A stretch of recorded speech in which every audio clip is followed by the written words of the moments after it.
আলাইহি ওয়াসাল্লামকে আল্লাহ পাক একটু বেশি ভালোবাসেন। কিয়ামতের ময়দানে সূর্য মাথার উপরে আসবে, জমিনের উপরে যখন জমিনটা পুড়ে লাল বর্ণের টুকটুকি লাল হয়ে যাবে, ঠিক সেই সময় মানুষ সহ্য করতে পারবে না, দাঁড়াইতে পারবে না। ওই সময় মানুষ বিরক্ত হয়ে যাবে, কষ্টে চোখ ব্যথায় বুকটা ফেটে যাবে, দরদর করে ঘাম ঝরবে, কারোর মাজা, কারোর হাঁটু, কারোর পায়ের গিরা পর্যন্ত ঘাম ঝরবে। এমন তো অবস্থায় এসে উম্মতেরা হাসরবাসী তখন চিন্তা করবে, এই বিচার যা হয় হবে, যার বিচার যা হয় হোক, অন্তত বিচারটা যেন তাড়াতাড়ি হয়, রায় যা হয় হবে। কিয়ামতের কঠিন মুসিবতের ময়দানে হাসরবাসী তখন আদম আলাইহিস সালামের কাছে চলে যাবেন। ইয়া আবাল বাশার, আদম আলাইহিস সালামের কাছে যেয়ে বলবেন, বাবা আদম, আপনি আল্লাহর কাছে একটু অনুরোধ করেন, আল্লাহ যেন বিচার ফাইসালাটা তাড়াতাড়ি করে। লক্ষ কোটি কোটি মানুষ সূর্য মাথার উপরে, পায়ের নিচে মাটি পুড়ে লাল বর্ণের তামা হয়ে গিয়েছে। পায়ের মাটি পুড়ে তামা, গরমে মানুষ দাঁড়াইতে পারে না, মানুষ পাগল পারা, মাথার ঘিনুগুলো টকবক করে ফোটে। আদম আলাইহিস সালাম, বাবা আপনি একটু বলুন, আল্লাহকে বলুন, বিচারের রায় যা হয় হবে, রায়টা যেন দিয়ে দেয়, কারণ এই কঠিন মুহূর্তে কিয়ামতের মুসিবতের ময়দানে আমরা দাঁড়াইতে পারছি না। আদম আলাইহিস সালাম ডাক দিয়ে বলে, আমি পারবো না, কারণ আমি পারবো না। তোমরা চলে যাও ঈসার কাছে, মূসার কাছে, এরপরে ইব্রাহিমের কাছে, এইভাবে নূহ আলাইহিস সালামের কাছে। বেশ কিছু নবী একজন আরেকজনের নাম বলে, তুমি নূহের কাছে যাও, ইব্রাহিমের কাছে যাও, তুমি মূসার কাছে যাও, তুমি ঈসার কাছে যাও। ঈসা আলাইহিস সালাম ডাক দিয়ে বললেন, আমি পারবো না। এমন একজন ব্যক্তি এই কিয়ামতে আল্লাহর সামনে কথা বলতে পারে, এই লোকটা আর কেউ নয়, নবীদেরও নবী, নবী মুহাম্মদুর রাসূলুল্লাহ। সবাই বলুন সাল্লাল্লাহু আলাইহি ওয়াসাল্লাম। হাসরবাসী সমস্ত নবীদের কাছ থেকে এবার বিশ্ব নবীর কাছে যাবেন। কেমন নবী, নবীর সম্মান বোঝাচ্ছি আপনাদেরকে। নবীর কাছে যখন যাবেন, ইয়া রাসূলুল্লাহ, ইয়া হাবিবাল্লাহ, এই কিয়ামতের ময়দানে সূর্য মাথার উপরে, পায়ের নিচে তামা, এত প্রচন্ড গরম সহ্য করতে পারি না। হুজুর আপনি আল্লাহকে বলেন, আল্লাহ যেন বিচার ফাইসালাটা তাড়াতাড়ি করে। নবীজি ডাক দিয়ে বলেন, হাসরবাসী শুনে নাও, আমি নবীও কথা বলার ক্ষমতা রাখি না, কোনো মানুষ সেদিন কথা বলতে পারবে না। কারণ এই দুনিয়ার মানুষ কিন্তু অনেকেই বলে, আমার আপনার নবী সুপারিশ করবে, সুপারিশ করবে, কিন্তু আমার আপনার এই এলাকার মানুষের জানার প্রয়োজন আছে, ওই কিয়ামতের ময়দানে সুপারিশ করার পারমিশন আল্লাহ যাকে দিবে, সেই ছাড়া কেউ কথা বলতে পারবে না। অনেকে কিন্তু বলে, আমার নবী সুপারিশ করবে, আমার পীর সাহেব সুপারিশ করবে, আমার পীরের মুরিদ জাহাজে করে নিয়ে যাবে, আমার পীরের মুরিদ হাতির পিঠে করে নিয়ে যাবে। এরকম অনেকেই অনেক রকম বলে, কিন্তু কোরআনের আয়াত শোনেন। আল্লাহ পাক বলেন, ইয়াউমা ইয়াকুমুর রূহু ওয়াল মালাইকাতু সাফফান লা ইয়াতাকাল্লামুন ইল্লা মান আযিনা লাহুর রাহমান ওয়া ক্বালা সাওয়াবা। সূরা নাবা 30 নম্বর পারা 2 নম্বর পৃষ্ঠা। আল্লাহ পাক বলেন, কিয়ামতের কঠিন মুসিবতের ময়দানে সকল রূহ দাঁড়ায়া থাকবে, সকল ফেরেশতা দাঁড়ায়া থাকবে, কেউ কোনো কথা বলতে পারবে না। লা ইয়াতাকাল্লামুন, কেউ কোনো কথা বলতে পারবে না, ইল্লা মান আযিনা লাহুর রাহমান, রহমান যদি দয়া করে, ওয়া ক্বালা সাওয়াবা, কাউকে যদি অনুমতি দেয়, পারমিশন দেয়, তুমি কথা বলো, তুমি কথা বলো, তুমি কথা বলো। আল্লাহ যদি দয়া করে কাউকে অনুমতি দেয়, সেই লোক ছাড়া আল্লাহর দরবারে কেউ কথা বলতে পারবে না। আবারও বলছি, কথা বলার পারমিশন আল্লাহ যাদেরকে দিবে, এরাই কেবল কথা বলতে।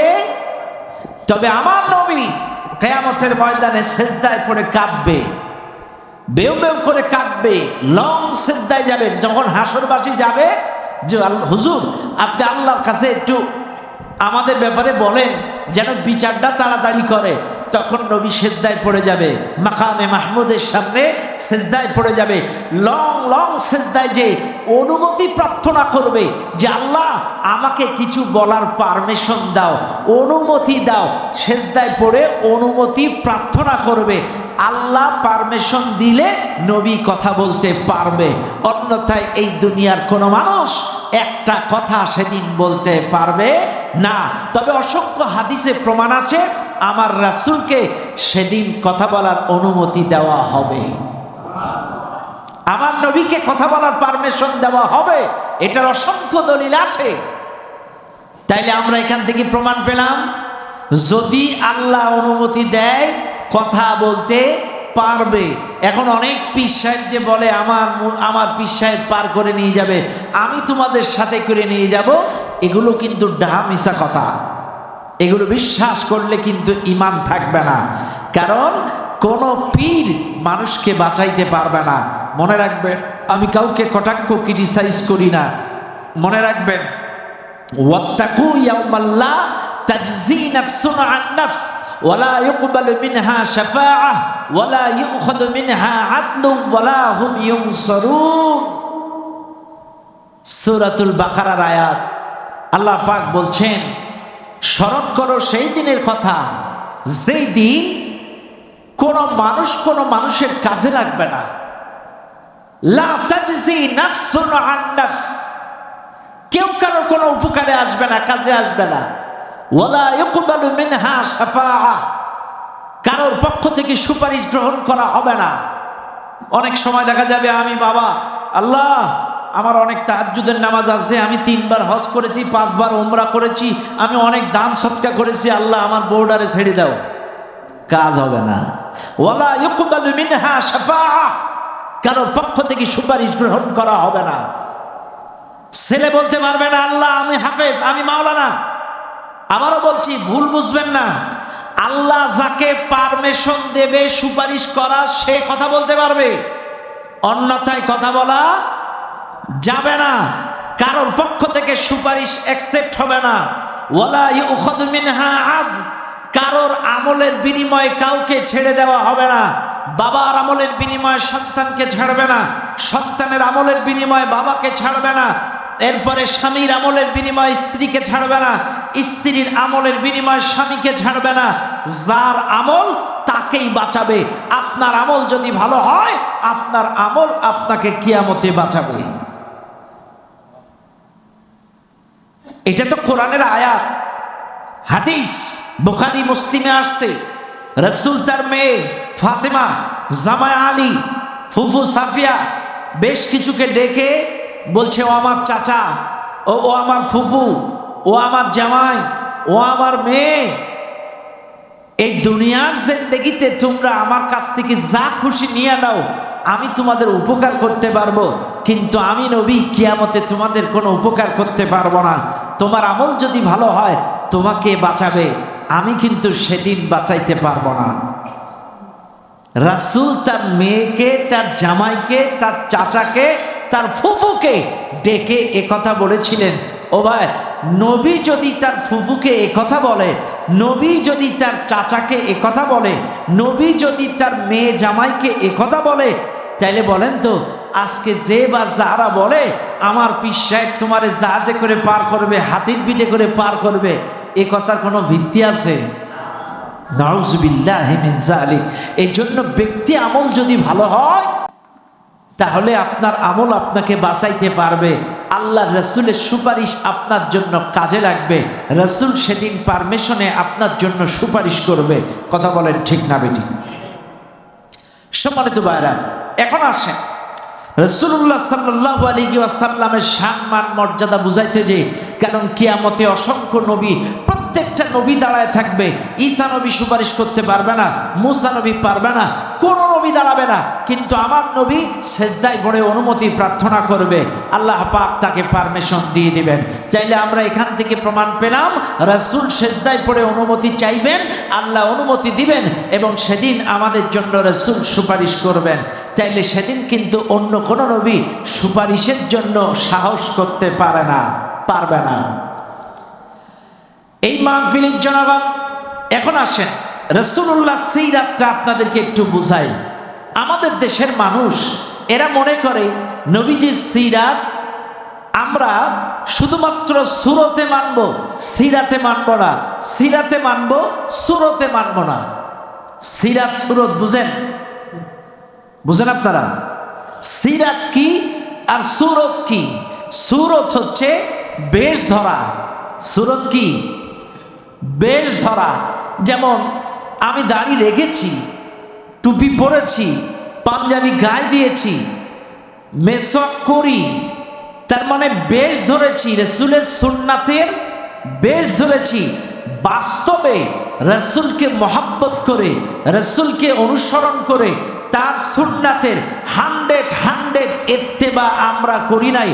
অনেকে দাড়ি রেখে বিড়ি খায়, অনেকে দাড়ি রেখে গাঁজা খায়, অনেকে দাড়ি রেখে আপনার হলো কি বলে বউ পিটায়, দাড়ি রেখে বিভিন্ন খারাপ কাজ ক্রামবোর্ড খেলে, দাড়ি রেখে তাস খেলে, দাড়ি রেখে সুদ খায়, ঘুষ খায়। এমন কোনো পাপ নাই যে করে না। তাইলে এটা কি সুরত? এটা কি বলেন? সুরত। কিন্তু বাস্তবে নাই। দাড়ি কিন্তু অনেকের আছে, আছে না? দাড়ি অনেকের আছে, কিন্তু সেই দাড়িটার মর্যাদা দিতে পারে না। কষ্ট পাচ্ছেন আপনারা? বুঝবেন। এখন আসেন, আমি লম্বা করব না, আমি আপনাদেরকে বিস্তারিত নিয়ে যাচ্ছি রাসূলুল্লাহর সিরাত 40 থেকে 63 পর্যন্ত। আমি যতদূর যাইতে পারি যাওয়ার চেষ্টা করব ইনশাআল্লাহ। 40 থেকে 63 পর্যন্ত আজকে আপনাদেরকে আমি নিয়ে যাব পাঠ পাঠ করে। নবী 40-এ নবুয়াতি পাওয়ার পরে 63 পর্যন্ত কেমনে কোন বছরে কি হয়েছে বিস্তারিত আপনাদেরকে যতটুকু সম্ভব আমি একটু একটু করে আপনাদেরকে শোনানোর চেষ্টা করব। আমি আবারও বলছি, আমি কিন্তু আপনাদের বলেছিলাম রাসূলুল্লাহর জীবনটা টোটাল 3 ভাগে বিভক্ত। কয় ভাগে?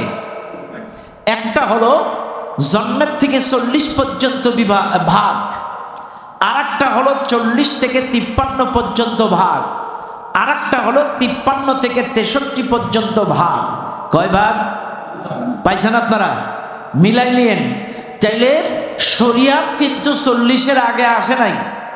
আবারও আপনাদেরকে প্রথমে আমি একটা কথা বলেছিলাম যে আপনি রাসূলুল্লাহর জন্মের থেকে 40 পর্যন্ত না জানলে আপনার গুনাহ হবে না, এটা জানার বিষয়। কিন্তু 40 থেকে 63 পর্যন্ত এটা মানার বিষয়। এইটা যদি আপনি না মানেন আপনার একটি ইবাদতও কবুল হবে না। কারণ নামাজ ফরজ হইছে 40-এর পরে, রোজা ফরজ হইছে 40-এর পরে, হজ ফরজ হইছে 40-এর পরে, যাকাত ফরজ হইছে 40-এর পরে, পর্দা ফরজ হইছে 40-এর পরে, তারপরে আপনার যত আদেশগুলো ম্যাক্সিমাম আসছে 40-এর পরে। তাইলে বোঝা গেল আপনার এই যাকাত যদি না মানেন, রোজা যদি না মানেন, হজ যদি না মানেন, পর্দা যদি না মানেন, তাইলে রাসূলুল্লাহ কিভাবে যাকাত দিয়েছে রাসূলুল্লাহর জীবন থেকে ট্রেনিং নেওয়া লাগবে। রাসূল কিভাবে নামাজ পড়েছে রাসূলুল্লাহর জীবন থেকে ট্রেনিং নেওয়া লাগবে। রাসূলুল্লাহ কিভাবে হজ করেছে তার জীবন থেকে ট্রেনিং নেওয়া লাগবে। রাসূলুল্লাহ কিভাবে বিচার করেছে তার জীবন থেকে ট্রেনিং নেওয়া লাগবে। তাইলে এখান থেকে স্পষ্ট বোঝা যায় 40 থেকে 63 পর্যন্ত যদি আপনি না মানেন তাইলে আপনার ইবাদত কবুল হবে না। কারণ শরিয়াতের বিধানগুলো এসেছে 40-এর পরে। এবার মিলান, নবী যখন 40-এ নবুয়াতি পাইল তখন কোন জায়গায় পাইল? মক্কায়। কোন জায়গায়? মক্কায়। 40-এ নবুয়াতি পাওয়ার পর রাসূলুল্লাহ সাল্লাল্লাহু আলাইহি ওয়াসাল্লাম ইসলামের দাওয়াত প্রথম 3 বছর দিলেন গোপনে। কিভাবে? আবার বলছি, নবী এই যে জালেম সরকার, বিগত সরকার যতদিন ছিল ইসলামের দাওয়াত কি প্রকাশ্যে দেওয়া যেত? হক কথাগুলো বলা যেত? সত্য কথা বলা যেত? যেত? যেত না। ভালো করে মনে রাখবেন। হ্যাঁ, তেলতেলা কথা, পাম অয়েল মার্কা কথা, এই কথাগুলো দেওয়া যেত, পাম অয়েল মার্কার কথাগুলো দেওয়া যেত, আর ওই পাময়েল মার্কা হুজুরগুলোই মোটামুটি তাদের কোনো অনুমতি লাগতো না, পারমিশন লাগতো না, তারা ওপেন কথা বলতে পারত, তাদের কোনো বাধা বিঘ্ন ছিল না। আর যারা হক কথা বলতো, সত্য কথা বলতো, কোরআনের সত্য কথাগুলো জাতির সামনে তুলে ধরতো, তাদেরকে 144 ধরা দিয়েছে, হামলা মামলা জুলুম নির্যাতনের স্টিম রুলার তাদের উপরে চালানো হয়েছে। কথা বলেন।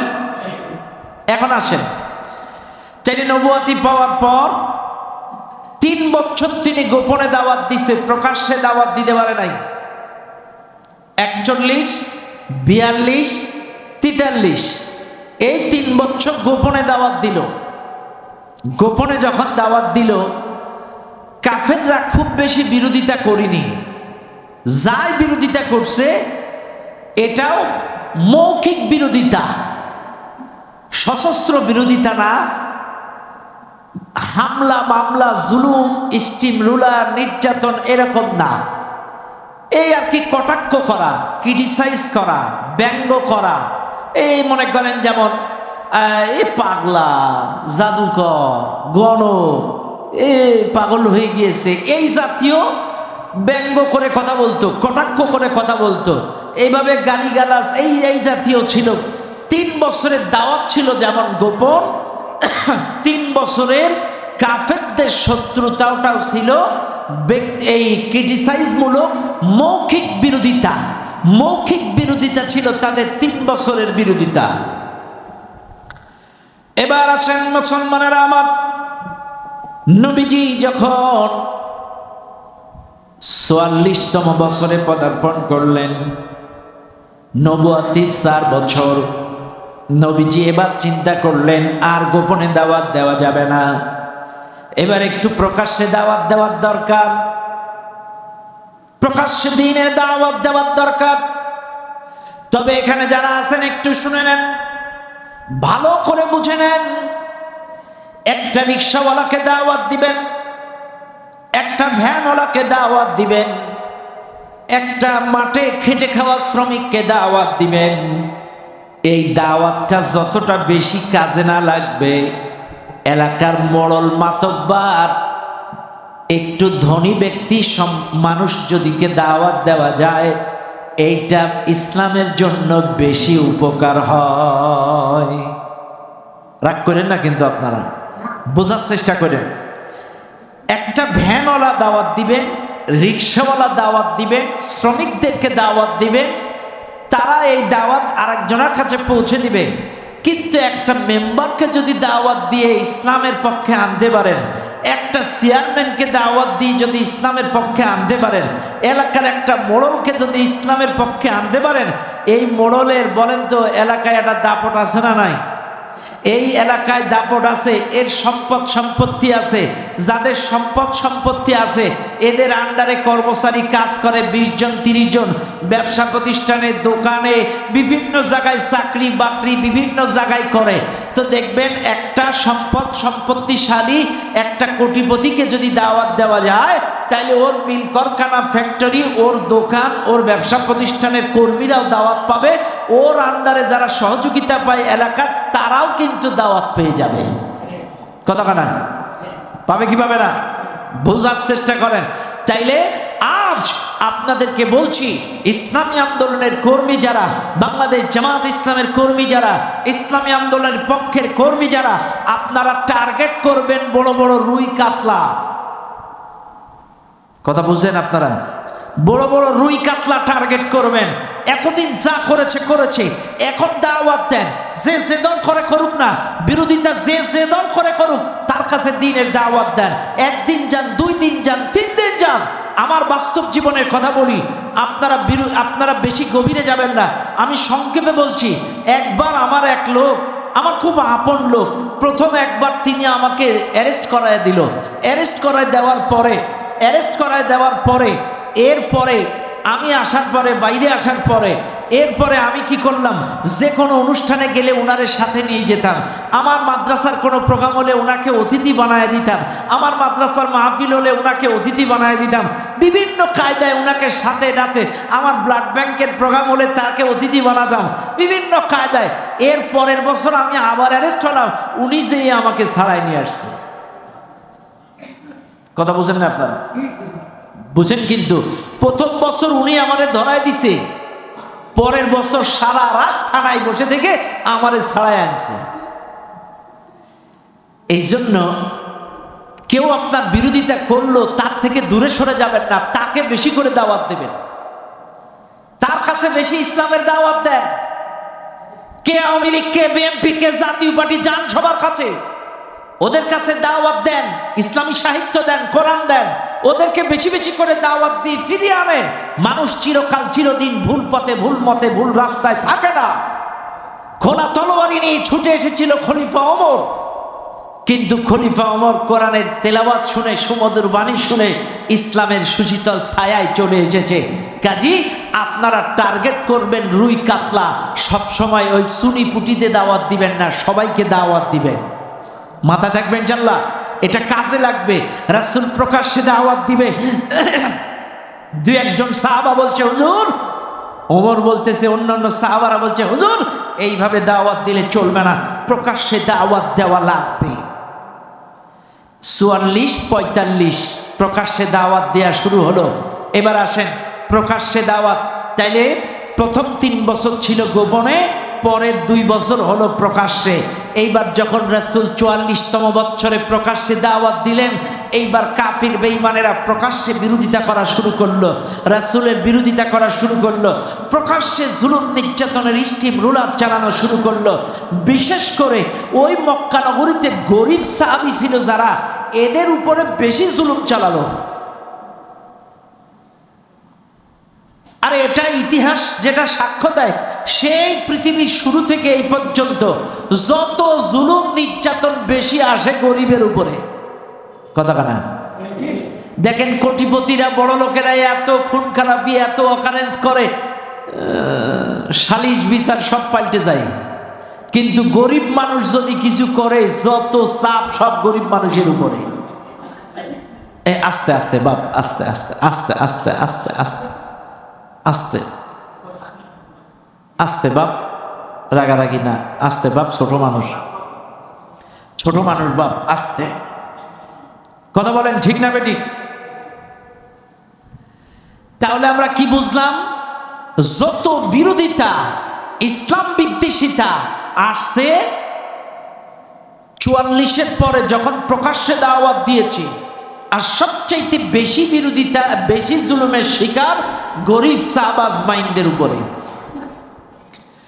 শুনে নেন আজকের মাহফিলের জনাব, 44তম বছরে কি জুলুম, কি নির্যাতনের স্টিম রুলার সাহাবাজ মাইন্ডের উপরে চালালো। সাহাবাজ মাইন্ডার উপরে এত জুলুম, এত নির্যাতনের স্টিম রুলার সাহাবাজ মাইন্ডের উপরে চালালো, সাহাবাজ মাইন্ডরা অবাক হয়ে গেল, তারা কষ্ট সহ্য করতে পারে না।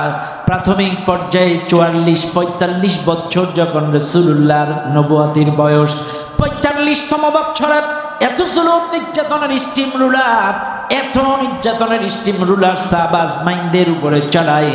মনে রাখবেন মুসলমানেরা, সাহাবাজ মাইন্ডরা 45তম বছরে গরিব সাহাবাজ মাইন্ডগুলা এক হয়ে আল্লাহর নবীর কাছে চলে আসলেন। নবীজির কাছে এসে ডাক দিয়ে বললেন, ইয়া রাসূলুল্লাহ, ইয়া হাবিবাল্লাহ, ইয়া রাসূলুল্লাহ।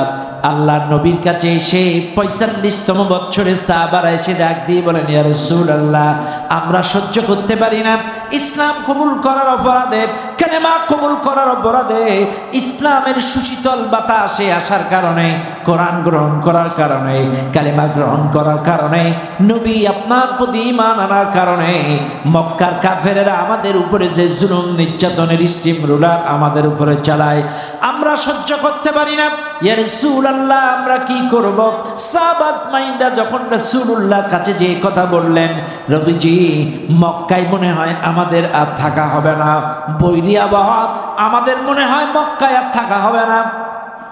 এই কথা যখন বলল, নবীজি তখন ডাক দিয়ে বলছে, সাহাবারা আমি বুঝতে পারছি তোমাদের বিষয়টা, তোমাদের উপরে যে জুলুম নির্যাতন চলতেছে আমি নিজেও দেখতেছি, বাস্তবে দেখতেছি, উপলব্ধি করতেছি। ও আমার সাহাবারা, তোমরা এক কাম করো, তোমাদের উপরে যে নির্যাতন, যে নিপীড়নের স্টিম রোলার, তোমরা এক কাম করো, তোমরা মক্কা থেকে হিজরত করে আবিসিনিয়ায় চলে যাও। কোন জায়গায় চলে যাও? আবিসিনিয়া, পাশের আর এক দেশ।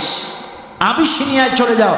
আবিসিনিয়ার বাদশাহ নাজ্জাশী খুব ভালো মানুষ, আমার জানা মতে বাদশাহ নাজ্জাশী খুব ভালো মানুষ, তোমরা ওই জায়গায় চলে যাও। ভালো করে বুঝবেন, নবুয়াতির কততম বছরে?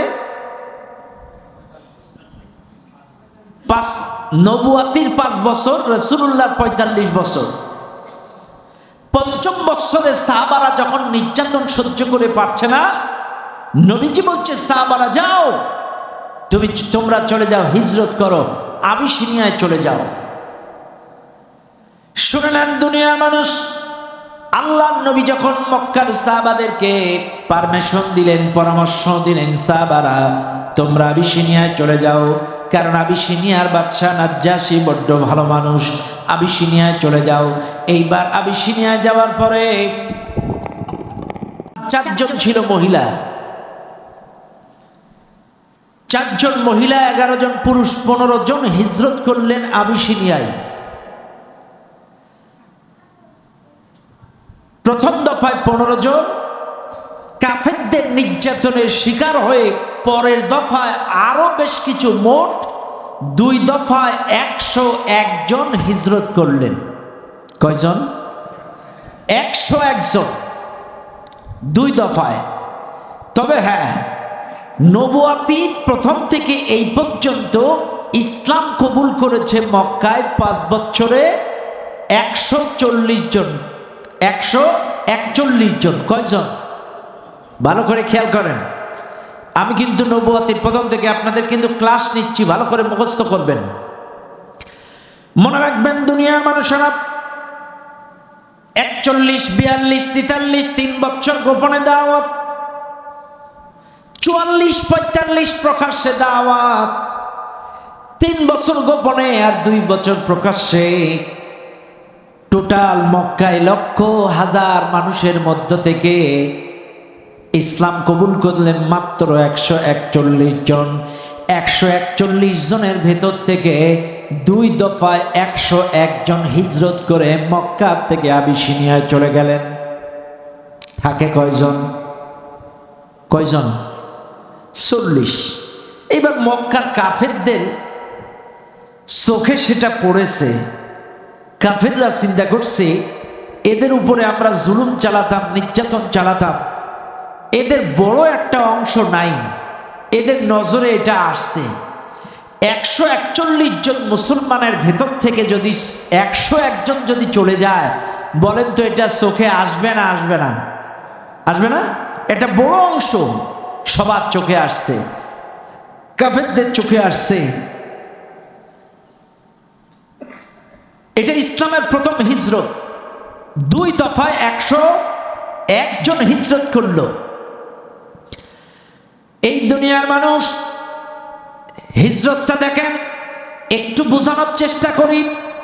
এই বাংলাদেশে যত মানুষ আপনারা আছেন, একটু ব্রেন দিয়ে ভালো করে খাটাবেন মুসলমান বাবাজিরা আমার প্রত্যেকটা হৃদয়ের কান দিয়ে একটু খেয়াল করেন ভাইরা আমার। এই দেশের মানুষ হিজরত মানে মনে করে ছেড়ে যাওয়া, স্থানান্তর হওয়া। এই দেশের মানুষ মনে করে হিজরত মানে কয়েকদিনের জন্য কোনো জায়গায় যাওয়া। এই দেশের মানুষ মনে করে হিজরত মানে মনে হয় চাকরির থেকে ট্রান্সফার হয়ে কোন এক জেলা থেকে আরেক জায়গায় যাওয়া। কিন্তু আজকে আপনাদেরকে বলে যায়, একটু ব্রেন দিয়ে ভালো করে খাটান। আল্লাহ কোরআন যেটা সাক্ষ্য দেয়, কোরআন অনুযায়ী আল্লাহর কোরআন বলেন, ওয়াল্লাযীনা হাজারু ফিল্লাহি মিন বাদি মা যুলিমু। আল্লাহর কোরআন বলেন, আল্লাহর জন্য জুলুমের শিকার হয়ে বাড়ি ছাড়ে, ঘর ছাড়ে, এলাকা ছাড়ে, ব্যবসা ছেড়ে স্থানান্তর যারা হয়, এটাকেই কোরআনের ভাষায় হিজরত বলা হয়। শুনে নেন দুনিয়ার মানুষ, কার ভয়ে? কার জন্য? কার জন্য? আল্লাহর জন্য। ওয়াল্লাযীনা হাজারু ফিল্লাহি মিন বা'দি মা যুলিমু, আল্লাহর জন্য জুলুমের শিকার হয়ে বাড়ি ছাড়া, ঘর ছাড়া।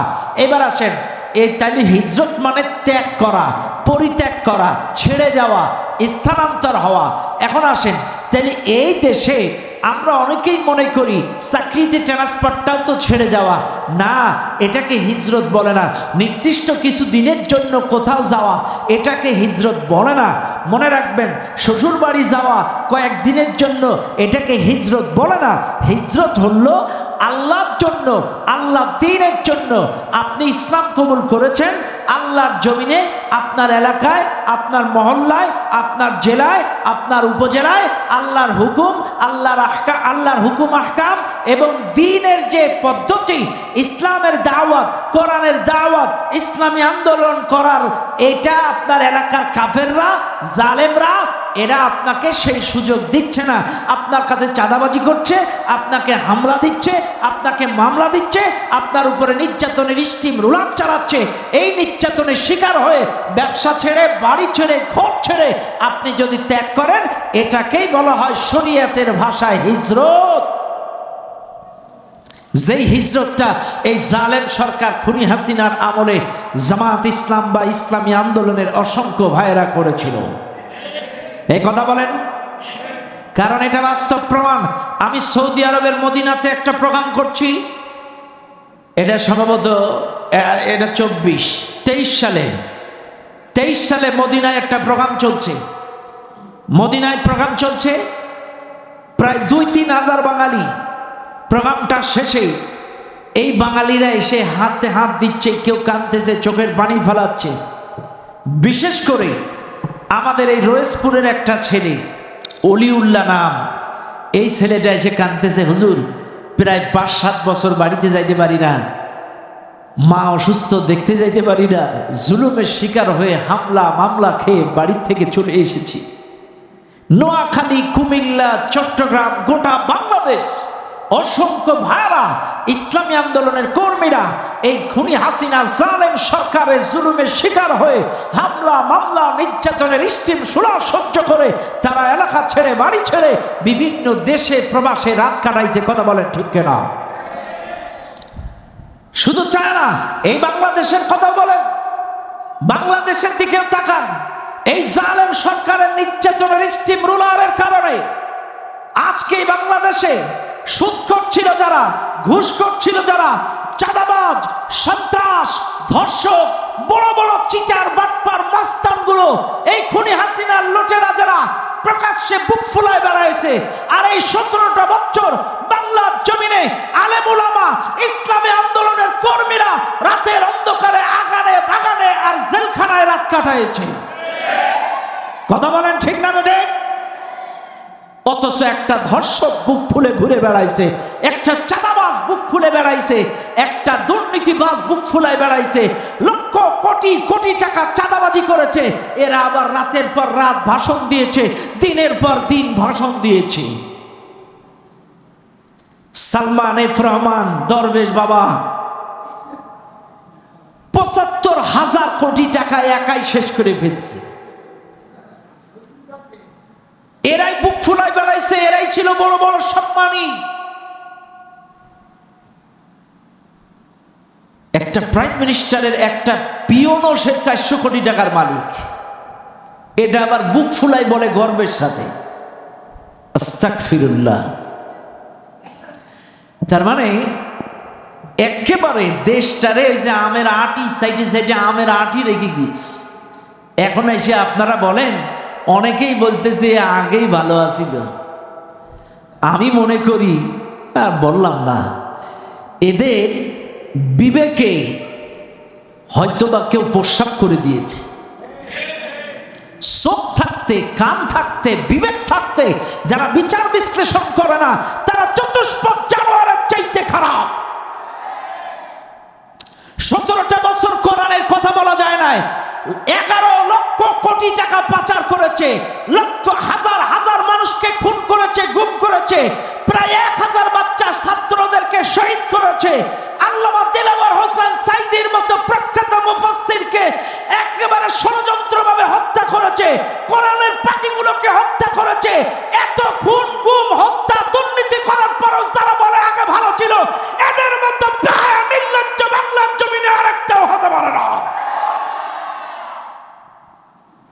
আর একটাও থাকতে পারে না এদের মতো নির্লজ্জ বেহায়া। কারণ এই জমিনে আল্লামা দিলওয়ার হোসেন সাঈদী রাহিমাহুল্লাহ তিনি তার বড় ছেলে যখন মারা গিয়েছিল রফিক বিন সাঈদী, তিনি কিন্তু তার জানাজার সামনে দাঁড়িয়ে বলেছিল, ওই আল্লাহর কসম, ওই সত্তার কসম, বলেছিল আমার সন্তানের লাশকে সামনে রেখে 1971 সালের কোনো কাদা বালি আমার গায়ে লাগে নাই, লাগে নাই, লাগে নাই, এ কথা বলেছিল। তারপরেও এই জালেম সরকার তাকে 11, 12, 13 বছর তাকে জেলখানায় বন্দি করে, যেই দেখলো পরবর্তীতে এরা যদি মুক্ত হয় পরবর্তী প্রধানমন্ত্রী হয়তোবা দিলওয়ার হোসেন সাঈদী হয়ে যেতে পারে, পরিকল্পিতভাবে তাকে হত্যা করেছে, পরিকল্পিতভাবে তাকে হত্যা করেছে। কিন্তু আল্লাহর বিচার, আল্লাহর বিচার কত সুন্দর দেখেন। এই বাংলাদেশের জনগণ একটু বুকে হাত দিয়ে প্রশ্ন করেন, এই শাহবাগ চত্বরে ইমরান এই সরকার, লাকি নর্তকী, এই বেহায়ারা এভাবে স্লোগান দিয়েছিল রাজাকার রাজাকার, ওদের সাথে ছাত্ররাও যোগ দিয়েছিল। কিন্তু মাত্র 10, 15, 12 বছরের ব্যবধানে স্পষ্ট গোটা জাতির সামনে ওই ছাত্ররাই শুধু 2-5 জন সাজানো না, বাংলাদেশের কোটি কোটি ছাত্ররা, লক্ষ লক্ষ ছাত্ররা গোটা বাংলাদেশের রাজপথে স্পষ্টভাবে জাতিকে জানিয়ে দিয়েছে, এই বাংলাদেশে যারাই কথা বলে তারাই রাজাকার। ঢাকার রাজপথ কাঁপিয়েছে, তুমি কে আমি কে, তুমি কে আমি কে, গোটা ঢাকা কাঁপিয়ে দিয়েছে তারাই, তুমি কে আমি কে, রাজাকার রাজাকার। তার মানে আল্লাহ জাতির সামনে আয়নার মতো ক্লিয়ার করেছে, যারাই হক কথা বলে, কোরআনের কথা বলে, এই খুনি হাসিনার কাছে তারা ছিল রাজাকার। এরে আমাদের বয়স তো বেশি না, কেবলমাত্র 38, 39, আমাদেরকেও রাজাকার বলেছে যখনই আমরা হক কথা বলেছি। যারাই হক কথা বলেছে এরাই রাজাকার। চাইলে জাতির সামনে বোঝা গেল যারাই সত্য কথা বলেছে, হক কথা বলেছে, ওদের কাছে তারাই ছিল রাজাকার। কথা বলেন ঠিক কিনা? কিন্তু ওদের যত মুক্তিযোদ্ধা আছে বাংলাদেশে 71 সালের, দেখবেন টোটাল মুক্তিযোদ্ধার তালিকা যদি বের করেন 3 ভাগের 2 ভাগ হইল জাল। কথা কন না কেন? 3 ভাগের 2 ভাগ কি? জাল। ওরা জাল কেন দেখেন নাই? এই যে গত পরশু দিনের নিউজ, গোপালগঞ্জের একটা ছেলেই একসাথে 2টা সরকারি চাকরি করছে। দেখছেন আপনারা? একসাথে 2টো সরকারি চাকরি করছে গোপালগঞ্জে। বাড়ি কোন জায়গায়? এমনি এমনি কি ওরা রাস্তায় নেমে আন্দোলন করে? একাই যদি 2টো চাকরি করে সরকারি, অথচ বাংলাদেশের অসংখ্য বেকার যুবকেরা চাকরি পায় না, অথচ গোপালগঞ্জের একটা ছেলে একাই 2 সরকারি চাকরি করতেছে। এটা চিন্তা করা যায়? যাই হোক সম্মানিত ভাইরা, আমি যে কথা আপনাদেরকে বোঝাচ্ছিলাম, তাইলে জাতির সামনে আজকের ক্লিয়ার, আল্লামা দিলওয়ার হোসেন সাঈদী রাজাকার ছিল না, মতিউর রহমান নিজামী রাজাকার ছিল না, গোলাম আজম রাজাকার ছিল না, বড় বড় হক্কানি আলেম ওলামা রাজাকার ছিল না। এরা রাজনৈতিক প্রতিহিংসার কারণে এরা এদেরকে রাজাকার তকমা লাগায় তাদেরকে বিনা অপরাধে তাদেরকে ফাঁসির কাস্টে ঝুলাইছে। বিনা অপরাধে অসংখ্য মানুষদেরকে এই দেশে রাজাকারের তকমা লাগিয়ে ফাঁসি দিয়েছে। কিন্তু আল্লাহর বিচার কত কাছে। বিচার শামসুদ্দিন চৌধুরী মানিক দেখেন, যেই সাঈদী সাহেবকে ফাঁসির রায় দিল, যেই এই মিথ্যা রায় দিল, এরা আউট করে দিয়েছে। কথা কানা কেন? আল্লাহর বিচার কত কঠিন দেখেন না, ওরে একেবারে আউট করে দিয়েছে, একেবারে বোল্ড আউট। কথা কানা ঠিক না বেঠিক? এটাই আল্লাহর বিচার। কাজে মনে রাখবেন, এখান থেকে বাংলাদেশের মানুষ শিক্ষা গ্রহণ করবেন, এখান থেকে শিক্ষা গ্রহণ করবেন। আগামীতে এই বাংলাদেশে যত বিচারক আছেন, অন্যায় বিচার করবেন না, ন্যায় বিচার করবেন, ইনসাফ ভিত্তিক বিচার করবেন।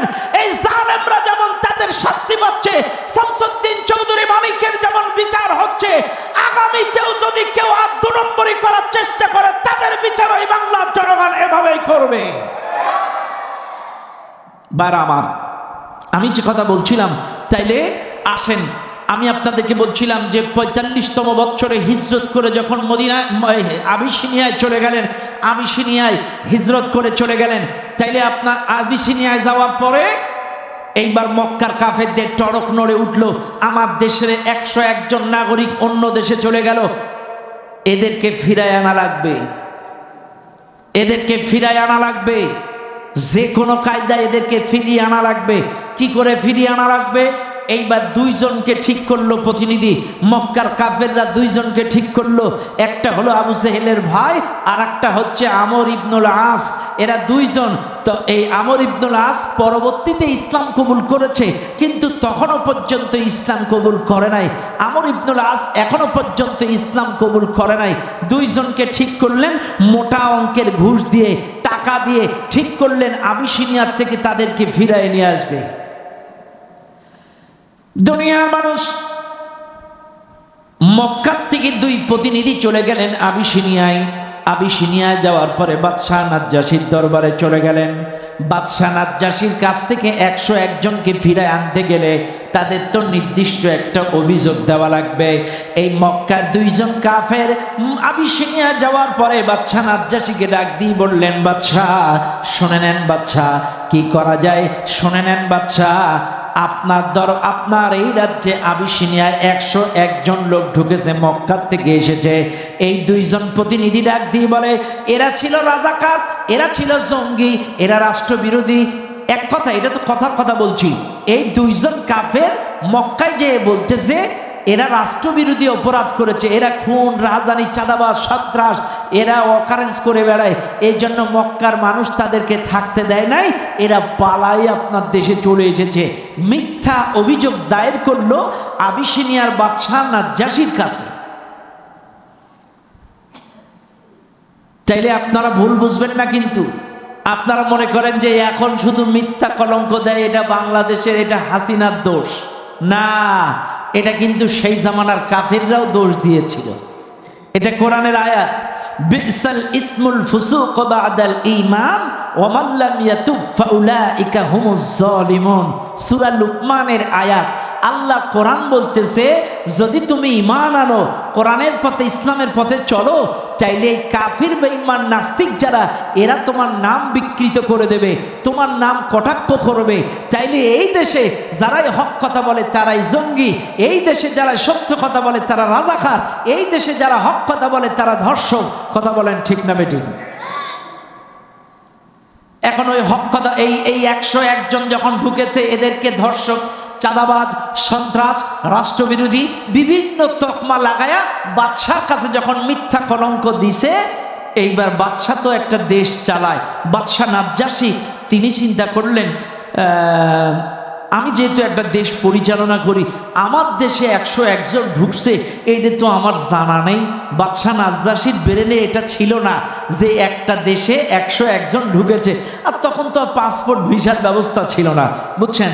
আমাদের দেশে এখন তো পাসপোর্ট ভিসা বিভিন্ন দেশ থেকে দেশে যাইতে গেলে লাগে, কিন্তু তখন এগুলো সিস্টেম ছিল না। বড় 101 জন যে ঢুকছে এইটা নাজ্জাশী জানে না। এরা যে নালিশ করছে, এখন নাজ্জাশীর ব্রেনে আসছে যে 101 জন আমার দেশে ঢুকছে। বাদশাহ নাজ্জাশী 101 জনকে রাজ দরবারে ডাকালেন। 101 জনকে রাজ দরবারে ডাকার পরে এইবার লক্ষ্য করে দেখা গেল, বাদশাহ নাজ্জাশী তাদেরকে প্রশ্ন করলেন, তোমরা মক্কার থেকে কেন পালায়া আবিসিনিয়া এসেছ? কারণটা কি বলো? কারণ ওরা একটা অভিযোগ দায়ের করেছে, বাদশার ব্রেনে আছে, কাজে এদের মুখ থেকেও একটু সত্যটা জানার দরকার, যাচাই বাছাই করার দরকার।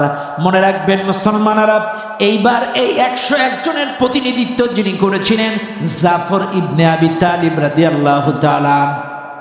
রাসূলুল্লাহ সাল্লাল্লাহু আলাইহি সাল্লামের বিপ্লবী জীবন আমার ভাইরা এই কিতাবটার মধ্যে পাওয়া যায়। 101 জনের প্রতিনিধিত্ব যিনি করলেন, তিনি ছিলেন জাফর ইবনে আবু তালিব রাদিয়াল্লাহু তাআলা। ইনি ছিলেন আলী রাদিয়াল্লাহু তাআলা নূর ভাই। তিনি প্রতিনিধিত্ব করে দাঁড়ালেন। দাঁড়ানোর পরে ডাক দিয়ে বলে, বাদশাহ, আমরা আসলে ইসলাম কবুল করেছি। আল্লাহ পাক আমাদের নবীর উপরে নবুয়াতি দিয়েছেন। তিনি তিনি আমাদেরকে দাওয়াত দিয়েছেন লা ইলাহা ইল্লাল্লাহ মুহাম্মাদুর রাসূলুল্লাহ সাল্লাল্লাহু আলাইহি ওয়াসাল্লাম। এই কালেমার দাওয়াত আমরা কবুল করেছি। আল্লাহ ছাড়া কোনো ইলাহা নাই, মুহাম্মদ আল্লাহর প্রেরিত রাসূল, এই কথাটার উপরে আমরা বিশ্বাস স্থাপন করেছি, ঈমান এনেছি। আর এই ঈমান আনার কারণে, কোরআন মানার কারণে, রাসূলের অনুসরণ করার কারণে, আল্লাহর জমিনে ইসলাম কবুল করার অপরাধে আমাদের উপরে মক্কার মানুষেরা এত জুলুম নির্যাতন, ঘরেও থাকতে পারি না, বাইরেও থাকতে পারি না, জুলুম নির্যাতনের শিকার হয়ে অবশেষে আমরা মক্কার থেকে হিজরত করতে বাধ্য হয়েছি। আমি সিনিয়ায় আপনার রাজ দরবারে চলে আপনার এলাকায় এসেছি। বাদশাহ নাজ্জাশী ডাক দিয়ে বলে, তোমরা যে আমার রাজ দরবার, আমার দেশে প্রবেশ করেছ, ও জাফর ইবনে আবি তালেব, তোমাদের কাছে যে ইসলাম, তোমরা যে ইসলাম কবুল করেছ, আল্লাহর পক্ষ থেকে তোমাদের নবীর কাছে যে কিতাবটা নাজিল হয়েছে, আল্লাহর পক্ষ থেকে তোমাদের রাসূলের কাছে যে কিতাবটা নাজিল হয়েছে, আমাকে একটু শোনাও কি কিতাব আল্লাহ তোমাদের নবীর কাছে নাজিল করেছে। বাদশাহ নাজ্জাশী যখন প্রশ্ন করলেন, জাফর ইবনে আবি তালেব প্রথম কোন দেশের রাষ্ট্রপ্রধানের সামনে কোরআন তেলাওয়াত করছে, এই 5 বছরে কিন্তু কোনো জায়গায় প্রকাশ্যে এইভাবে কোরআন তেলাওয়াত করতে পারে নাই, কিন্তু প্রকাশ্যে ৫৫তম বছরে কোন রাষ্ট্রপ্রধানের সামনেই প্রথমবার আল্লাহ এই নবী সাহাবী জাফর ইবনে আবি তালিব দাঁড়ায় গেলেন। দাঁড়ানোর পরে সূরাতুল মারিয়ামের প্রথম কয়েকটা রুকু বা কয়েকটা আয়াত তেলাওয়াত করলেন। আউযু বিল্লাহি মিনাশ শাইতানির রাজিম, বিসমিল্লাহির রহমানির রহিম, কাফহা ইয়া আইন সাদ। সূরা মারিয়ামের প্রথম দিক থেকে এইভাবে তেলাওয়াত করা শুরু করলেন। বাদশাহ নাজ্জাশী এই তেলাওয়াত শুনে, সুমধুর বাণী শুনে, যিকরু রহমাতি রব্বিকা আবদাহু জাকারিয়া, মনে রাখবেন যত সূরা এই কোরআনুল কারীমের মধ্যে আছে, একটু সূরা মারিয়ামটা ছন্দে ছন্দে দিয়া, জাকারিয়া, লিয়া, মিয়া, হিয়া, একটু ছন্দে ছন্দে দোলে দোলে সুন্দর করে মিলানো। আমাদের দেশের মানুষ, আপনাদের একটু জানার দরকার, এই দেশের কবিরা যে কবিতা রচনা করে, এই দেশের কবিরা যে কবিতা লেখে, আপনারা মনে করবেন এরা কবিতা রচনা করে, এরা এদের ক্যাপাসিটি বা এদের একটা ক্রেডিট বলতে পারেন, কিন্তু না, এই দেশের কবিরা যে কবিতাগুলো লেখে, এগুলো মূলত পাইছে কোরআনে। সবচাইতে বড় ছন্দের কিতাব, কবিতার কিতাব হলো কোরআন। কারণ আপনারা মিলায় নেন, ভোর হলো দোর খোলো, খুকুমনি ওঠরে, রয়ে রয়ে মিল আছে না? ভোর হলো দোর খোলো, লয়ে লয়ে মিল, খুকুমনি ওঠরে। এই যে দেখবেন রয়ে রয়ে মিল, লয়ে লয়ে মিল, একটা লাস্ট অক্ষরে মিল। তো আল্লাহ কোরআনটা একটু গবেষণা করবেন, এখানেও কিন্তু ছন্দে ছন্দে মিল আছে, আপনারা একটু মিলান। কুল হু আল্লাহু আহাদ আল্লাহুস সামাদ, দালে দালে মিল আছে না নাই? ইন্না আ'তাইনা কাল কাউসার ফাসাল্লি লিরাব্বিকা ওয়ানহার, রয়ে রয়ে মিল আছে না নাই? আলাম তারা কাইফা ফাআলা রাব্বুকা বিআসহাবিল ফিল আলাম ইয়াজআল কাইদাহুম ফি তাদলিল। সুবহানাল্লাহ। এই যে ছন্দে ছন্দে মিল, এটা অন্য কোনো কিতাব নাই। এই কোরআন নকল করে করেই এই দেশের কবিরা বা বড় বড় কবি সাহিত্যিকরা এখান থেকে কবিতাগুলো লেখে। ও ভাই, কবি রবীন্দ্রনাথ ঠাকুর যে নোবেল পুরস্কার পাইছিল জানেন আপনারা? শুনছেন না? শুনেছেন? কবি রবীন্দ্রনাথ ঠাকুর নোবেল বিজয়ী হওয়ার পরে বিভিন্ন কবিরা কবি রবীন্দ্রনাথ ঠাকুরকে সাংবাদিকেরা ঘিরে ফেলেছিল। অনেক সময় দেখবেন কেউ যদি স্টার হয়ে যায়, বড় কিছু অর্জন করে, সাংবাদিকরা মোটামুটি মাসখানেক তার পিছনে ঘুরঘুর ঘুরঘুর ঘুরঘুর ঘুরঘুর ঘুরঘুর ঘুর করে। তো কবি রবীন্দ্রনাথ ঠাকুর যখন নোবেল বিজয়ী হলেন, সাংবাদিকরা প্রশ্ন করছে, কবি রবীন্দ্রনাথ ঠাকুর আপনি এত সুন্দর গীতাঞ্জলি, উনি কিন্তু গীতাঞ্জলি সাহিত্যটা লেখার কারণেই কিন্তু নোবেল পুরস্কার পেয়েছিলেন। আপনারা যারা সাহিত্যে পড়াশোনা করেন, বিভিন্ন সাহিত্য, আপনারা বুঝবেন কবি রবীন্দ্রনাথ ঠাকুর নোবেল পাওয়ার কারণ গীতাঞ্জলি কাব্যটি লেখার কারণে। তো প্রশ্ন করলো, আপনি এই যে বালক, এতিম বালকের কাহিনী, এটা কোন জায়গায় পাইলেন, কোথা থেকে আবিষ্কার করলেন? এটা কিছুতেই রবীন্দ্রনাথ ঠাকুর পাবলিকের সামনে বলবে না। গোপন সংবাদের ভিত্তিতে একটা সাংবাদিককে ডেকে বলছে, দেখো এটা আমি কোরআনুল কারীমের একটা সূরা, আর আইতাল্লাযী ইউকাদ্দিবু বিদ্দীন ফাযালিকাল্লাযী ইয়াদউল ইয়াতীম, এই সূরা, এখানে এতিমের কথা লেখা আছে, এই সূরাটা নকল করে করে আমি গীতাঞ্জলি কাব্য বানাইছি। এটা সুবহানাল্লাহ বলবেন না? গীতাঞ্জলি কাব্যটির লিখতে যে সূরা মাউন তিনি গবেষণা করেছে, আর আইতাল্লাযী ইউকাদ্দিবু বিদ্দীন ফাযালিকাল্লাযী ইয়াদউল ইয়াতীম। ও ভাই, আজকে দেখেন না, আপনারা রাগ করবেন না, হাফেজ কিন্তু যে কোনো ধর্মের লোক হতে পারে। বুঝেন আপনারা? বুঝেন?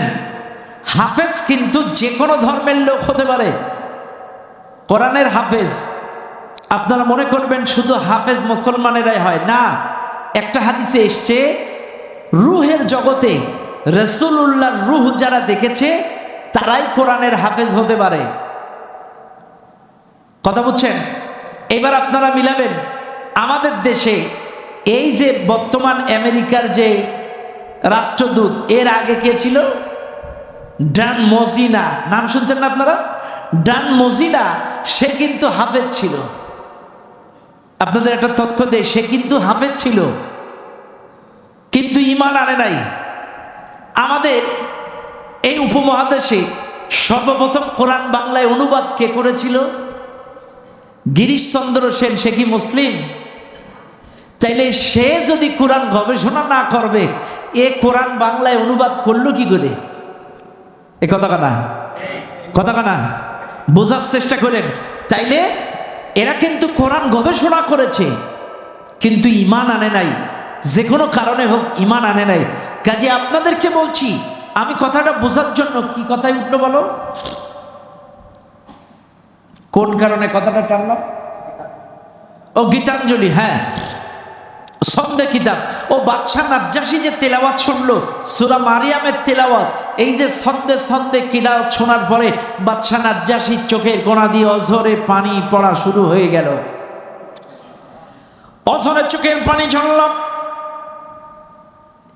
একটা পর্যায়ে বাদশা নাজ্জাশী বলেই ফেলল, শুনে নাও মুসলমানেরা, শুনে নাও আমার রাজদরবারের মানুষেরা, জীবনে কত নোবেল নাটক, কত কবিতা, কত ছন্দ আমি শুনেছি, কিন্তু আহারে মুসলমানদের মতো এত সুন্দর কবি, সাহিত্যে, ভাষা, ছন্দে ছন্দে এত সুন্দর সুমধুর কিতাবের বাণী আমার জীবনে কোনোদিন শুনি না। জীবনে বহু কবিতা শুনেছি, বহু নোবেল নাটক শুনেছি, ছন্দ শুনেছি, কিন্তু এত সুন্দর বাণী কোনোদিন শুনি নাই। কাফির বেঈমানেরা দুইজন যে গিয়েছিল ফেরানোর জন্য, মনে আছে আপনাদের? আমর ইবনুল আস আর একটা আবু জেহেলের ভাই, দুইজন মিলে যখন গিয়েছিল তাকে ফেরানোর জন্য, একজন, এইবার কাফের দুজন মিলে পরামর্শ করতেছে। পরামর্শ কি? পরামর্শ করলেন যে দেখো, বাদশা তো কোরআন শুনে পাগল হয়ে গেল, কাজে একে ভিন্ন কায়দায় খেপানো লাগবে। কি কায়দায় খেপানো লাগবে? এইবার বাদশা চিন্তা করলো, এইবার এই কাফের দুইজন তখন কিন্তু জাফর ইবনে ওই আমর ইবনুল আস ইসলাম কবুল করে নাই। আমি আবারও বলছি, আমর ইবনুল আস পরবর্তীতে ইসলাম কবুল করেছে, কিন্তু তখনও ইসলাম কবুল করে নাই। এইবার দুইজন প্রতিনিধি তারা পরামর্শ করলো, যেহেতু বাদশা নাজ্জাশী খ্রিস্টিয়ান, বাদশা নাজ্জাশী কি? তিনি খ্রিস্টান ধর্মের লোক ছিল। বাদশা নাজ্জাশী যেহেতু খ্রিস্টিয়ান, বাদশা নাজ্জাশীকে মুসলমানদের উপরে একটু খেপানোর দরকার। যেহেতু কোরআন শুনে তিনি বিমোহিত, কোরআন শুনে যেহেতু তিনি মুগ্ধ হয়ে গেল, এই মুহূর্তে বাদশাকে একটু খেপায় দেওয়ার দরকার। এইবার কাফেররা ষড়যন্ত্র করে বাদশাকে বলে, বাদশা আপনি এইবার এই মুসলমানদের কাছে প্রশ্ন করেন, ঈসা আলাইহিস সালামের ব্যাপারে তাদের মতামত কি, ঈসা নবীর ব্যাপারে তাদের সিদ্ধান্ত কি, মতামতটাকে একটু আপনি শোনেন। এইবার বাদশা নাজ্জাশী মুসলমান জাফর ইবনে আবি তালিবকে প্রশ্ন করলেন, হে মুসলমানেরা, নবী ঈসা আলাইহিস সালামের ব্যাপারে তোমাদের মতামত কি? কারণ ঈসা আলাইহিস সালামকে খ্রিস্টানরা কি জানে? হ্যাঁ, ভালো করে বুঝবেন। খ্রিস্টানরা ওরা ধারণা পোষণ করে ঈসা আলাইহিস সালাম আল্লাহর ছেলে, বলে নাউজুবিল্লাহ, আর জোরে বলেন নাউজুবিল্লাহ। এরা মনে করে ঈসা আলাইহিস সালাম আল্লাহর সন্তান, এটা এদের ধারণা। এখন এই কাফের দুজন চিন্তা করছে, যখনই মুসলমানদের কাছে নাজ্জাশী প্রশ্ন করবে ঈসা নবীর ব্যাপারে তোমাদের সিদ্ধান্ত কি, মতামত কি, এখন যখনই বলবে যে না এটা এই ব্যাপার, যখন এই মতামতের বিরুদ্ধে যাবে, এই বাদশাহ নাজ্জাশীর বিপক্ষে যাবে, তখন নাজ্জাশীও ক্ষিপ্ত হয়ে যাবে। কিন্তু নাজ্জাশী একজন বিচক্ষণ মানুষ, নাজ্জাশী একজন শিক্ষিত মানুষ। নাজ্জাশী বলতেছে আচ্ছা তোমরা বলো তো ঈসা নবীর ব্যাপারে তোমাদের মতামত কি? জাফর ইবনে আবি তালিব দাঁড়ায় গেলেন। জাফর ইবনে আবি তালিব দাঁড়ায় বলছেন, দেখেন ভাইজান বাদশাহ নাজ্জাশী, আমাদের নবী বাদশাহ এই জাফর ইবনে আবু তালিব সত্য কথা বলতেছে, যেটা সত্য সেটাই বলছে, যে দেখেন বাদশাহ আমাদের নবী নবী মুহাম্মদুর রাসূলুল্লাহ সাল্লাল্লাহু আলাইহি ওয়াসাল্লাম, আমরা যারা ইসলাম কবুল করেছি আমাদেরকে তিনি ধারণা দিয়েছেন, তিনি বলেছেন, কিতাব পড়ে পড়ে বলেছেন যে ঈসা আলাইহিস সালামও নবী মুহাম্মাদের মতো আল্লাহর প্রেরিত রাসূল, আল্লাহর বান্দা, আল্লাহর প্রেরিত রাসূল।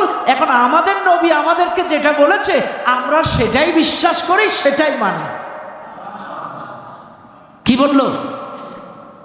আমাদের নবী এটা বলেছে যে আমাদের নবী মুহাম্মদও যেমন আল্লাহর প্রেরিত রাসূল, ঈসা নবীও আল্লাহর প্রেরিত রাসূল, তিনি আল্লাহর একজন বান্দা, আল্লাহর গোলাম, আল্লাহর প্রেরিত রাসূল, আমরা সেটাই বিশ্বাস করি। তা শুনে বাদশাহ নাজ্জাশী লাফ দিয়ে আসন থেকে নেমে নিচে একটা চিকন ঘাস ছিল, ঘাস, এই চিকন ঘাসটা তুলে, শোনো মুসলমানেরা বিশ্বাস করো এই ঘাসটা যেমন সত্য, সত্য আমার কাছেও তোমরা যে ধারণা পোষণ করেছো ঈসা নবীও একটা মানুষ, আল্লাহর প্রেরিত রাসূল, আমিও সেটাই বিশ্বাস করি।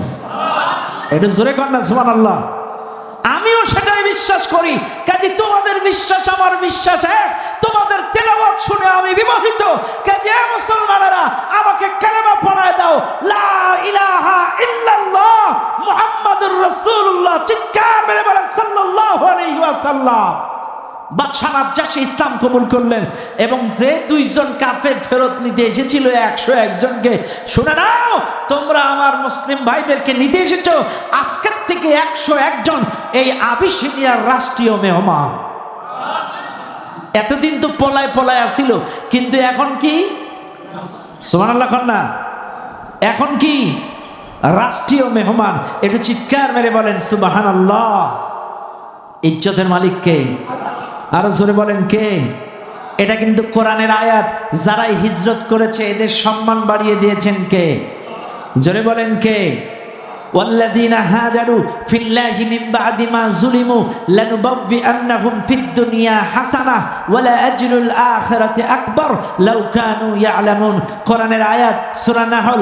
আল্লাহ পাক ডাক দিয়ে বলেন, যারা আল্লাহর জন্য, দ্বীনের জন্য, ইসলামের জন্য জুলুমের শিকার হয়ে বাড়ি ছেড়ে ঘর ছেড়ে হিজরত করে, আল্লাহ বলছেন লানুবওয়িআন্নাহুম ফিদ দুনিয়া হাসানা, এরা দুনিয়াতেও কল্যাণ পায়, ওয়ালা আজরুল আখিরাতি আকবার, আখিরাতেও বড় পুরস্কার পায়। এটা জোরে বলেন না সুবহানাল্লাহ। তাইলে ওরা দুনিয়াতে কি পায়? এই যে আপনারা ওয়াজ শুনছেন না, ক্ষুধা লাগছে নাকি? শেষ করে দেব? শেষ করে দিই? হ্যাঁ, তার উত্তর দেন না কেন? তাইলে এরা দুনিয়াতেও কল্যাণ পায়, আখিরাতেও বড় পুরস্কার পায়। কথাটা কার? আরো জোরে বলেন কার? বাচ দুনিয়ার মানুষ। এইবার আবিসিনিয়া থেকে দুইজন কাফের, এরা গিয়েছিল 101 জনকে ফিরানোর জন্য, কিন্তু ফিরাতে পারে নাই। এরা থোতামুখভোতা হয়ে ফিরে আসলো মক্কায়। মক্কায় আসার পরে বিস্তারিত সব খুলে বর্ণনা করলেন লিডারদের কাছে। এইবার আপনারা বলেন, ও দুনিয়ার মানুষ, 5 বছরে ইসলাম কবুল করেছে মোট কয়জন? এই তো অ্যাক্টিভ শ্রোতা, 141 জন ইসলাম কবুল করেছে। তার মধ্যে 101 জন হলো আবিসিনিয়ায়, বাকি আছে 40 জন। মক্কার কাফেরেরা 101 জনকে যখন ফিরাতে পারল না, এইবার বলেন এতদিন যাবত হিজরত করার আগে যে জুলুম নির্যাতন 141 জনের উপরে চলতো, এখন তো 101 জন নাই। এবার বলেন 101 জনের নির্যাতন কয়জনের উপরে চলবে? এবার বলেন এই 40 জনের মায়ের এবার কম হবে না বেশি হবে? আরো জোরে কন। আরো বেশি হয়ে গেল। মনে রাখবেন নবুয়তির 45-46 বছর বয়সে কি মার, এই 40 জনের উপরে জুলুম নির্যাতনের স্টিমুলা চালানো শুরু হয়ে গেল। আরো মার কি নির্যাতন নিপীড়ন মুসলিম সাহাবা আজমাইনদের উপরে চালালো। ও মুসলমানেরা 46তম বছরে 47তম বছরে 46-47 যে জুলুম নির্যাতন নবীজির সাহাবা আজমাইনদের পরে ঘরেও মার বাইরেও মার, কোথাও যে তারা ক্ষান্ত হতে পারে না। আরে তাদের মারের একটু বর্ণনা আপনাদের সামনে একটু দেই। এই মুসলিম সাহাবারা ইসলাম কবুল করার অপরাধে, কালেমা কবুল করার অপরাধে, কোরআনের কর্মী হওয়ার অপরাধে, কোরআনের দল করার অপরাধে, কোরআনের কর্মী হওয়ার অপরাধে কি জুলুম নির্যাতন। আরে আম্মার বিন ইয়াসিরের উপরে নির্যাতন, হযরতে খাব্বাবের উপরে নির্যাতন, হযরতে সুমাইয়ার উপরে নির্যাতন। আম্মার বিন ইয়াসির ইসলাম কবুল করার অপরাধে আম্মার বিন ইয়াসিরকে কাফির বেঈমানেরা আবু জেহেল বিশেষ করে অ্যারেস্ট করে ফেলল। আম্মার বিন ইয়াসিরকে গ্রেপ্তার করে আম্মার বিন ইয়াসিরকে ডাক দিয়ে বলে, আম্মার বিন ইয়াসির। আবু জেহেল বলতেছে, কে বলতেছে? আবু জেহেল ডাক দিয়ে বলে, আম্মার বিন ইয়াসির তুমি ইসলাম ছেড়ে দাও, কালেমা ছেড়ে দাও, কোরআনের দল ছেড়ে দাও, তুমি ফিরে এসো, আমাদের দলে ফিরে এসো। আম্মার বিন ইয়াসির ডাক দিয়ে বলে, না না, আমি আল্লাহর প্রতি ঈমান এনেছি, মুহাম্মাদের প্রতি ঈমান এনেছি, আমি কোরআনের অনুসারী, আল্লাহর জমিনে আল্লাহর দ্বীন কায়েমের কাজ করি, আমি যেইটা কবুল করেছি এখান থেকে এক বিন্দু ফেরত আসবো না। এইবার আবু জেহেল ডাক দিয়ে বলে, পরিণতি ভালো হবে না। আম্মার বিন ইয়াসির বলে, যা হবে, আমি ইসলাম ত্যাগ করব না, কোরআন ত্যাগ করব না, কালেমা ত্যাগ করব না। আবু জেহেল কত বড় বেঈমান, কত বড় কাফের। আম্মার বিন ইয়াসিরকে গ্রেপ্তার করার পরে তার দুইটা পাও দুই উটের সঙ্গে বেঁধে দিল। তার রাখালদেরকে ডাক দিয়ে বলে, রাখালেরা দুই উটের সঙ্গে আম্মার বিন ইয়াসিরের দুই পাও তোমরা সুন্দর করে বেঁধে দাও, টাইট করে বেঁধে দাও। উদ্দেশ্য হলো আম্মার বিন ইয়াসিরের দুই পাও দুই উটের সঙ্গে বেঁধে দিয়া দুই উট দুই দিকে দিবে, আর দুই উট যখন দুই দিকে চলে যাবে, এই আম্মার বিন ইয়াসিরের গোটা দেহটা দুই উটের টানে মাঝখান থেকে ফেড়ে দুই খণ্ড হয়ে যাবে। এইবার দুই পাও যখন বাজেছে, আবু জেহেল বলে, রে আম্মার বিন ইয়াসির এখনো সময় আছে, বল ইসলাম ছাড়বি কিনা, কোরআন ছাড়বি কিনা বল, কালেমা ছাড়বি কিনা বল। আম্মার বিন ইয়াসির ডাক দিয়ে বলে, শোনো আবু জেহেল, জীবন দেব, শহীদ হব, তুমি যখন আমার পাও দুটো উটের সঙ্গে বাঁধছো, আমার জীবনটা শেষ করে দিবা বলে, আমার দেহ চৌচির হয়ে যাবে বলে বাঁধছো। শুনে নাও আবু জেহেল, অটোমেটিক আমার নাকে জান্নাতের সুঘ্রাণ চলে এসেছে। আবু জেহেল বলে, এভাবে ক্ষান্ত হবে না।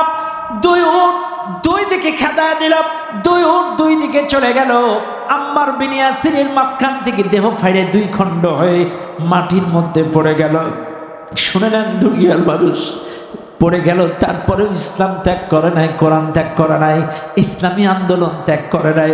আজকে আপনাদেরকেও বলে যায়, আজকে ইসলামের আন্দোলনের কর্মী যারা, বাংলাদেশ ইসলামী আন্দোলনের কর্মী যারা, জামাত ইসলামের কর্মী যারা 17টা বছর জুলুম নির্যাতন নিপীড়ন স্টিমরুলার সহ্য করার পরে আল্লাহর জমিন থেকে এক চুল পরিমাণ তারা ইসলামী আন্দোলন ছেড়ে যায় না। কথা বলেন ঠিক না বেঠে?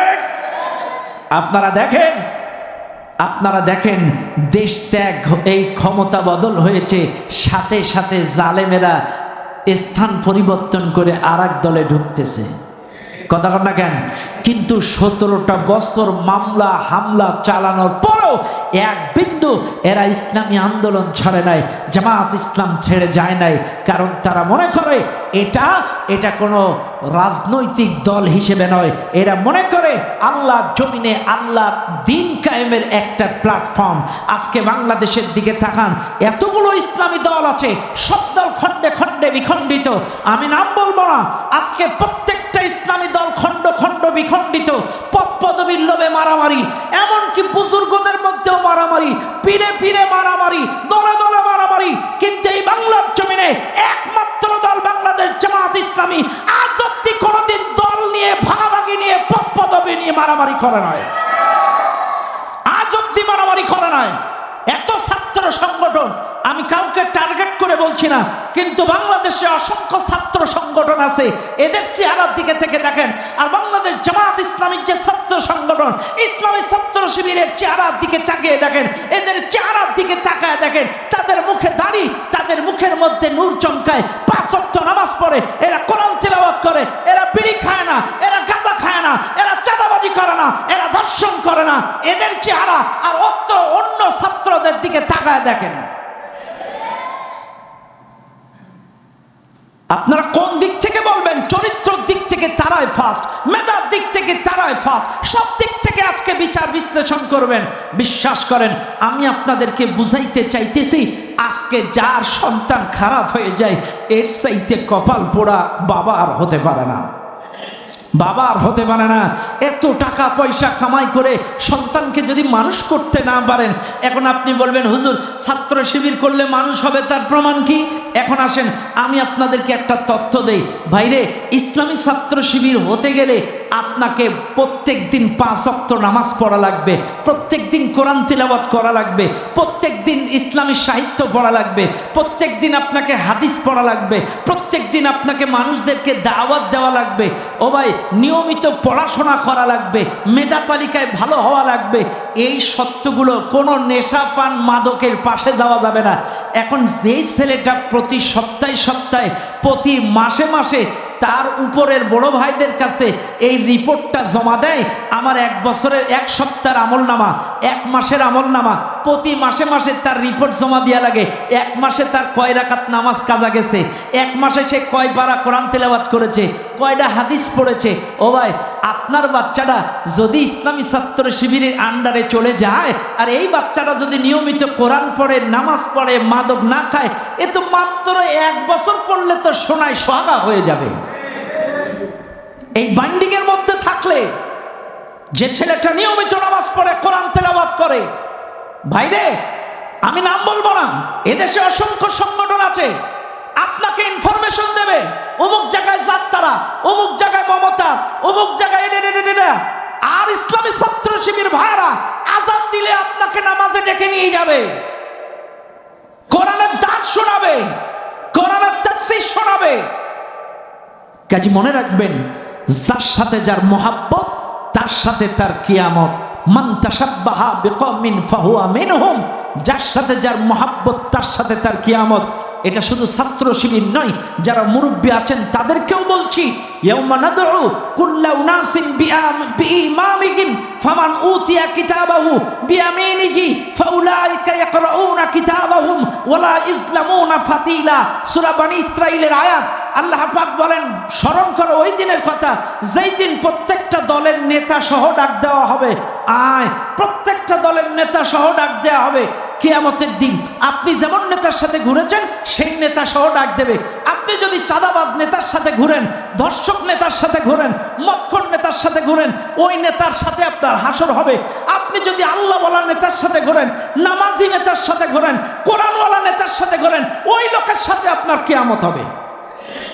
এইবার কিয়ামতে দাঁড়াবে, আল্লাহ বলবেন ইকরাউনা কিতাবাক, পড়ো তোমার আমলনামা, পড়ো, ইকরা কিতাবাক, পড়ো। এইবার তখন আমলনামা হাতে নিবে, হাতে নিয়ে পড়বে। এখন আমলনামা তো খারাপ, যা করেছে তার নেতা যেরকম, তার আমলনামাও সেই রকম। কথা না, নেতা যদি চাঁদাবাজ হয়, সন্ত্রাস হয়, ধর্ষক হয়, দুর্নীতিবাজ হয়, কর্মীরা তো নামাজি হবে নাকি? কর্মীরা তাই হবে না? এখন কর্মীর আমলনামায়, ওই কর্মীর আমলনামায়ও তাই, সুদ খাওয়া, চাঁদাবাজি করা, এরে বাড়ি ছাড়া কর, ওরে ঘর ছাড়া কর, এরে এলাকা ছাড়া কর, এর নামে মামলা, ওর নামে হামলা, এই আবাসিকে রাত কাটানো, এই মদের। এইবার আল্লাহ বলবে ফেরেশতারা, আর পড়তে হবে না, ধর ধর। এইবার ফেরেশতারা যখন ওদেরকে ধরবে, তখন বলবে আল্লাহ আমাদের একা ধরলে চলবে না। কথা বুঝছেন? এরা কি বলবে? এই ভাই, আমি বানানো গল্প করি না, যা বলি কোরআন দি। ফেরেশতারা বলবে, এই কর্মীগুলো বলবে একা ধরলে চলবে না, ওদেরকেও ধরা লাগবে। কেন? কোরআনের আয়াত, অকালু রব্বানা ইন্না আতা'না সাদাতানা ওয়া কুবারা'না ফাআদাল্লুনা সাবিলা। আল্লাহ পাকের কাছে এরা বলবে, আল্লাহ আমরা তো দুনিয়ায় নেতাদের আনুগত্য করেছিলাম, বড়দের আনুগত্য করেছিলাম, আতা'না সাদাতানা ওয়া কুবারা'না ফাআদাল্লুনা সাবিলা। ওরাই আমাদেরকে পথভ্রষ্ট করেছে, ওরাই চাঁদাবাজ বানিয়েছে, ওরাই ধর্ষক বানিয়েছে, ওরাই দুর্নীতিবাদ বানিয়েছে। কাজে আজকে আমাদের একা ধরলে চলবে না। রব্বানা আতিহিম দু'ফাইনি মিনাল আযাবি ওয়া লা'আনহুম লা'নান কাবীরা। ওদেরকেও ধরো, দ্বিগুণ আযাব দাও, দ্বিগুণ আযাবে পাকড়াও করো, ওদেরকেও লানত দাও, কারণ ওরাই আমাদেরকে পথভ্রষ্ট করেছে। আজকে দেখেন আমাদের এই নৌকায় যখন সালমান এফ রহমান আর আনিসুল হক গ্রেপ্তার হলো, আনিসুল হকের হাত কলা পরায় নিয়ে আসে, ও দরবেশেরা ধরো, কথা না, উপরেরটা ধরো। এখন দেখেন না, যারে ধরে পলক কাকুরে ধরে, তুই নেট বন্ধ করলি কেন? উপরের আদেশ, কথা না। এরা ধরে তুই এরা করলি কেন? উপরের আদেশ। এই নিম্ন স্তরের এসআই ওসি যারা আছে, তোরা এই গুলি চালালি কেন? উপরের আদেশ। তা এটা কিন্তু শুধু বাংলাদেশে বলবে না, কিয়ামতের দিনও বলবে, আল্লাহ আতা'না সাদাতানা ওয়া কুবারা'না ফাআদাল্লুনা সাবিলা। এগুলো উপরের আদেশ, ওগুলো ধরো। এ কথা না, কোন জায়গার আদেশ? এই কথা কিয়ামতেও বলবে। এই গুলির অর্ডার দিছিল কিনা? উপরের থেকে আদেশ। এই উপরের থেকে আদেশ। কিয়ামতের দিন সত্য কথা বলে দেবে। এইবার আল্লাহ বলবে, ঠিক আছে ধর, নেতাও ধর, কর্মীও ধর, উব্ধ করে ঝুলা। উব্ধ করা হবে, মাথা থাকবে নিচের দিকে, পাও থাকবে উপর দিকে। ওই উত্তপ্ত কিয়ামতের ময়দানে মুখ থাকবে নিচে, পাও থাকবে উপরে। ওইভাবে ঠেলতে ঠেলতে তাদেরকে জাহান্নামের দিকে নিয়ে যাওয়া হবে। ও ভাই, এই জন্য বলি, যার সাথে যার মহাব্বত তার সাথে তার কিয়ামত। ভাইরে, আতরওয়ালার সাথে সারাদিন থাকবেন, আতর মাখা লাগবে না। আপনি ওর পাশে পাশে থাকার কারণে বাড়ি আসবেন, আপনার বউ বলবে কি ঘ্রাণ। আবার ঠিক কোনো গাঁজাখোরের সাথে বন্ধু বানাবেন, খাবেন না, কিন্তু ওর পাশে পাশে থাকবেন। বিকালবেলায় আপনার মা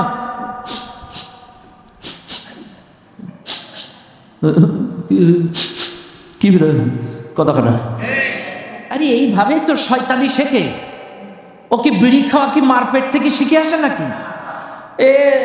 এক টান দে না, না না দে না, একটা দে না, ওই এক টান আধা টান ফুল দিতে দিতে ফুল টান, কথা। এটা সঙ্গ দোষে বিড়ি খাওয়া শেখে, সঙ্গ দোষে গাঁজা খাওয়া শেখে। মনে রাখবেন, এই বন্ধুত্বের কারণে ইয়া ওয়াইলাতা লাইতানি লাম আত্তাখিজ ফুলানান খালিলা। কিয়ামতের দিন আফসোস করবে, হাতে কামড়াবে এই বন্ধুত্বের কারণে। আরে আফসোস, আমি যদি ওই গাঁজাখোরকে বন্ধু না বানাতাম, আমি যদি ওই দুর্নীতিবাজকে বন্ধু না বানাতাম, আমি যদি ওই ধর্ষণকারীকে বন্ধু না বানাতাম, সেদিন কিয়ামতে হাতে কামড়াবে আর আফসোস করবে। এই জন্য বলি, আপনার সম্পর্ক যদি মুহাদ্দিস আব্দুল খালেকের সাথে হয়, আপনার সম্পর্ক যদি আপনার এলাকার ইমাম সাহেবের সাথে হয়, আপনার সম্পর্ক যদি একজন আল্লাহওয়ালার সাথে হয়, আপনার হাসর নাসর ওই সকল নেতাদের কাতারে হবে। আর আপনার সম্পর্ক কোনো চাঁদাবাজ, ধর্ষক, দুর্নীতিবাজ, কোনো গাঁজাখোর মক্খরের সাথে হয়, আপনার হাসর নাসর ওই সকল মক্খর গাঁজাখোরদের কাতারে হবে। এর জন্য সময় আসে, ফিরে আসেন, তওবা করেন। মানুষ চিরদিন চিরকাল ভুল পথে থাকে না, ফিরে আসেন, তওবা করেন। নাইলে আপনারও কিন্তু কিয়ামতে ওই জালেমদের, ওই সুদখোর, ঘুষখোর, দুর্নীতিবাজদের সাথে উঠা লাগবে। কথা কন ঠিক না বেঠিক? বাইরে আমার কথায় কথা বেড়ে যায়। শহীদুল ভাই চলবে আর 11টা বন্ধু? আচ্ছা, চলবে চলবে, আলহামদুলিল্লাহ বলেন। বাইসে গেছেন তাহলে এসি চলছে বলে আলহামদুলিল্লাহ বলেন। পেছনের লোকগুলো কষ্ট পাচ্ছে। ভাইরা আমার, কি কষ্ট, কি জুলুম নির্যাতন, তারপরেও ইসলাম ছাড়ল না, ইসলামী আন্দোলন ছেড়ে দিল না। এই জন্য ভাইরা আমার মনে রাখবেন স্পষ্ট কথা, ইসলামী আন্দোলন তাইলে কেন করতে হবে? মনে রাখবেন, নামাজ যেমন ফরজ, রোজা যেমন ফরজ, হজ যেমন ফরজ, প্রত্যেকটা মুসলমানের জন্য ইসলামী আন্দোলন করাটাও কিন্তু ফরজ। জমিন যার, আইন চলবে তার, আল্লাহর জমিনে আল্লাহর আইন কায়েমের চেষ্টা করাটা আপনার জন্য ফরজ। এইবার বলবেন, হুজুর এটা কেন করা লাগবে, কেন আমরা করব? একটা ছোট্ট এক্সাম্পল আপনাদেরকে দেয়া যায়। বাজান আপনার নাম কি? আমার আবুল আজিজ। আবুল হাজি সর্দার। আবুল আজিজ। আব্দুল আজিজ। আব্দুল আজিজ, দাঁত নেই তো এই জন্য স্পষ্ট বুঝে উঠি নাই। আব্দুল আজিজ সর্দার আলহাজ। এখন আসেন, আলহাজ তো? ও আচ্ছা আচ্ছা, ঠিক আছে, আব্দুল আজিজ। আচ্ছা, মনে করেন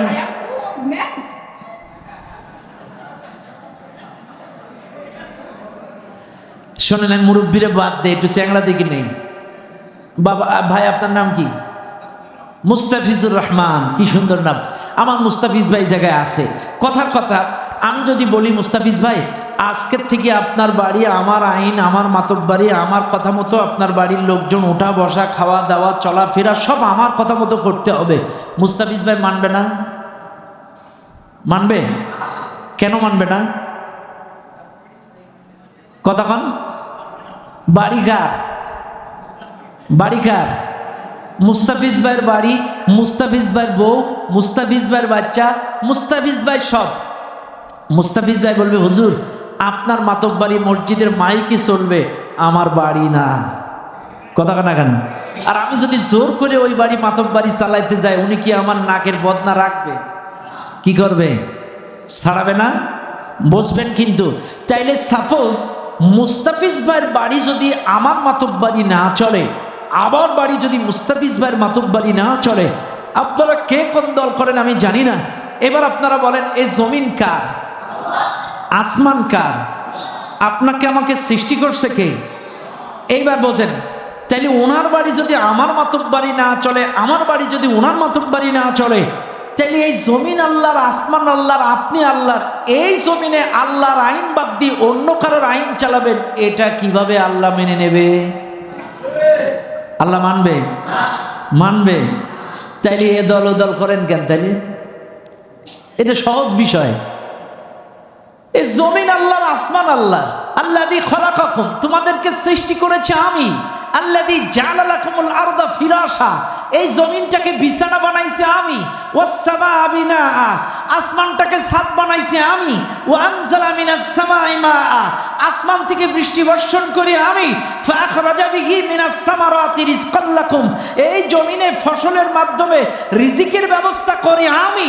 তাহলে জমিন আল্লাহ, সৃষ্টি করলো আল্লাহ, আসমান আল্লাহ, এই রিজিক দেন আল্লাহ, সব আল্লাহ। তাহলে এই জমিনে আল্লাহর আইন ব্যতীত মানব রচিত মতাদর্শ দিয়ে বাংলাদেশ চলতে পারে না। আল্লাহর জমিনে আল্লাহর আইন চলবে। আর আল্লাহর আইন বাস্তবায়ন করার জন্য এদেশের মানুষ ঐক্যবদ্ধভাবে ইসলাম, ইসলামী আন্দোলনে যোগ দিতে হবে। কারা কারা রাজি আছেন দুহাত তুলে দেখান। নারায়ে তাকবীর। হাত নামান, আল্লাহ কবুল করুন, বলেন আমিন। বাস, এবার আপনি যদি বলেন হুজুর আমি পারবো না, আমি আল্লাহর আইন মানবো না, তাইলে আপনি দূর হয়ে যান। এই জমিন আল্লাহর, আসমান আল্লাহ, সব আল্লাহর, বের হয়ে যান। এই জমিনে থাকার অধিকার আপনার নেই। কোন জায়গায় যাবেন? জায়গা আছে? জমিন কার? আসমান কার? আপনি কার? যাওয়ার রাস্তা আছে? কোনো রাস্তা নেই। তাইলে আপনাকে এই জমিনে থাকতে গেলে, আল্লাহর গোলাম পরিচয় দিতে হলে আল্লাহর আইনের পক্ষে কাজ করতে হবে, দিন কায়েমের পক্ষে। এটা কোনো লুকোচুরি না, জোরাজোরির বিষয় না, স্বাভাবিক বিষয়।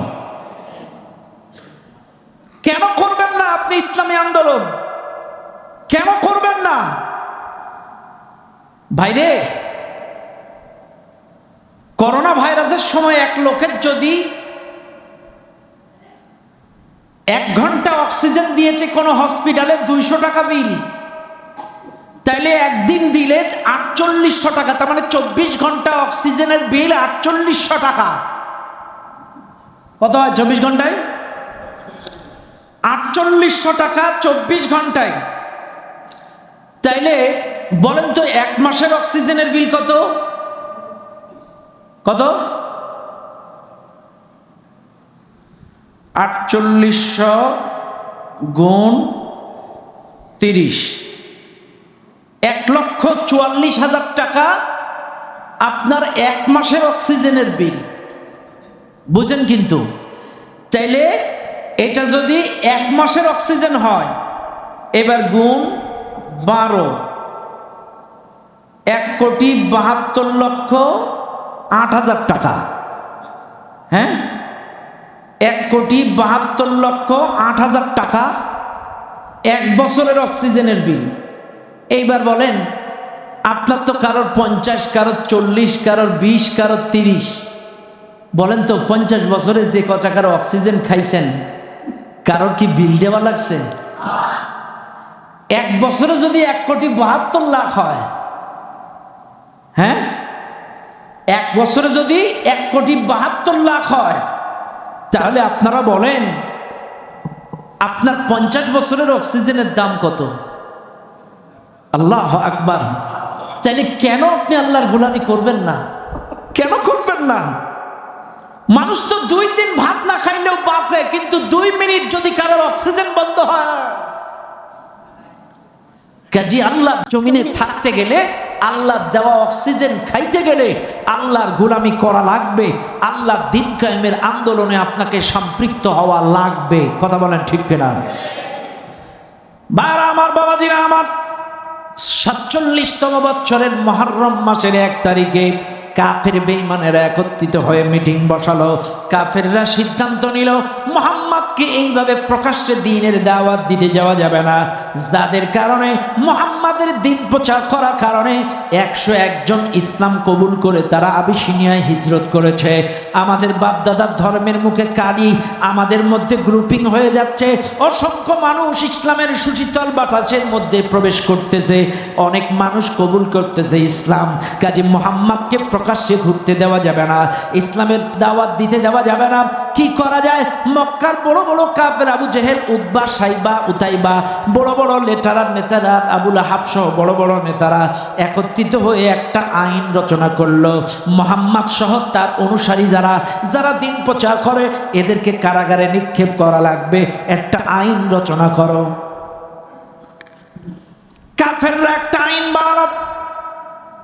আইন তৈরি করার পরে মুহাম্মদ সহ তার সাহাবা আজমাইনদেরকে শিয়াবে আবি তালিবের পাহাড়িয়া জেলখানার মধ্যে তারে আটকায় দিল।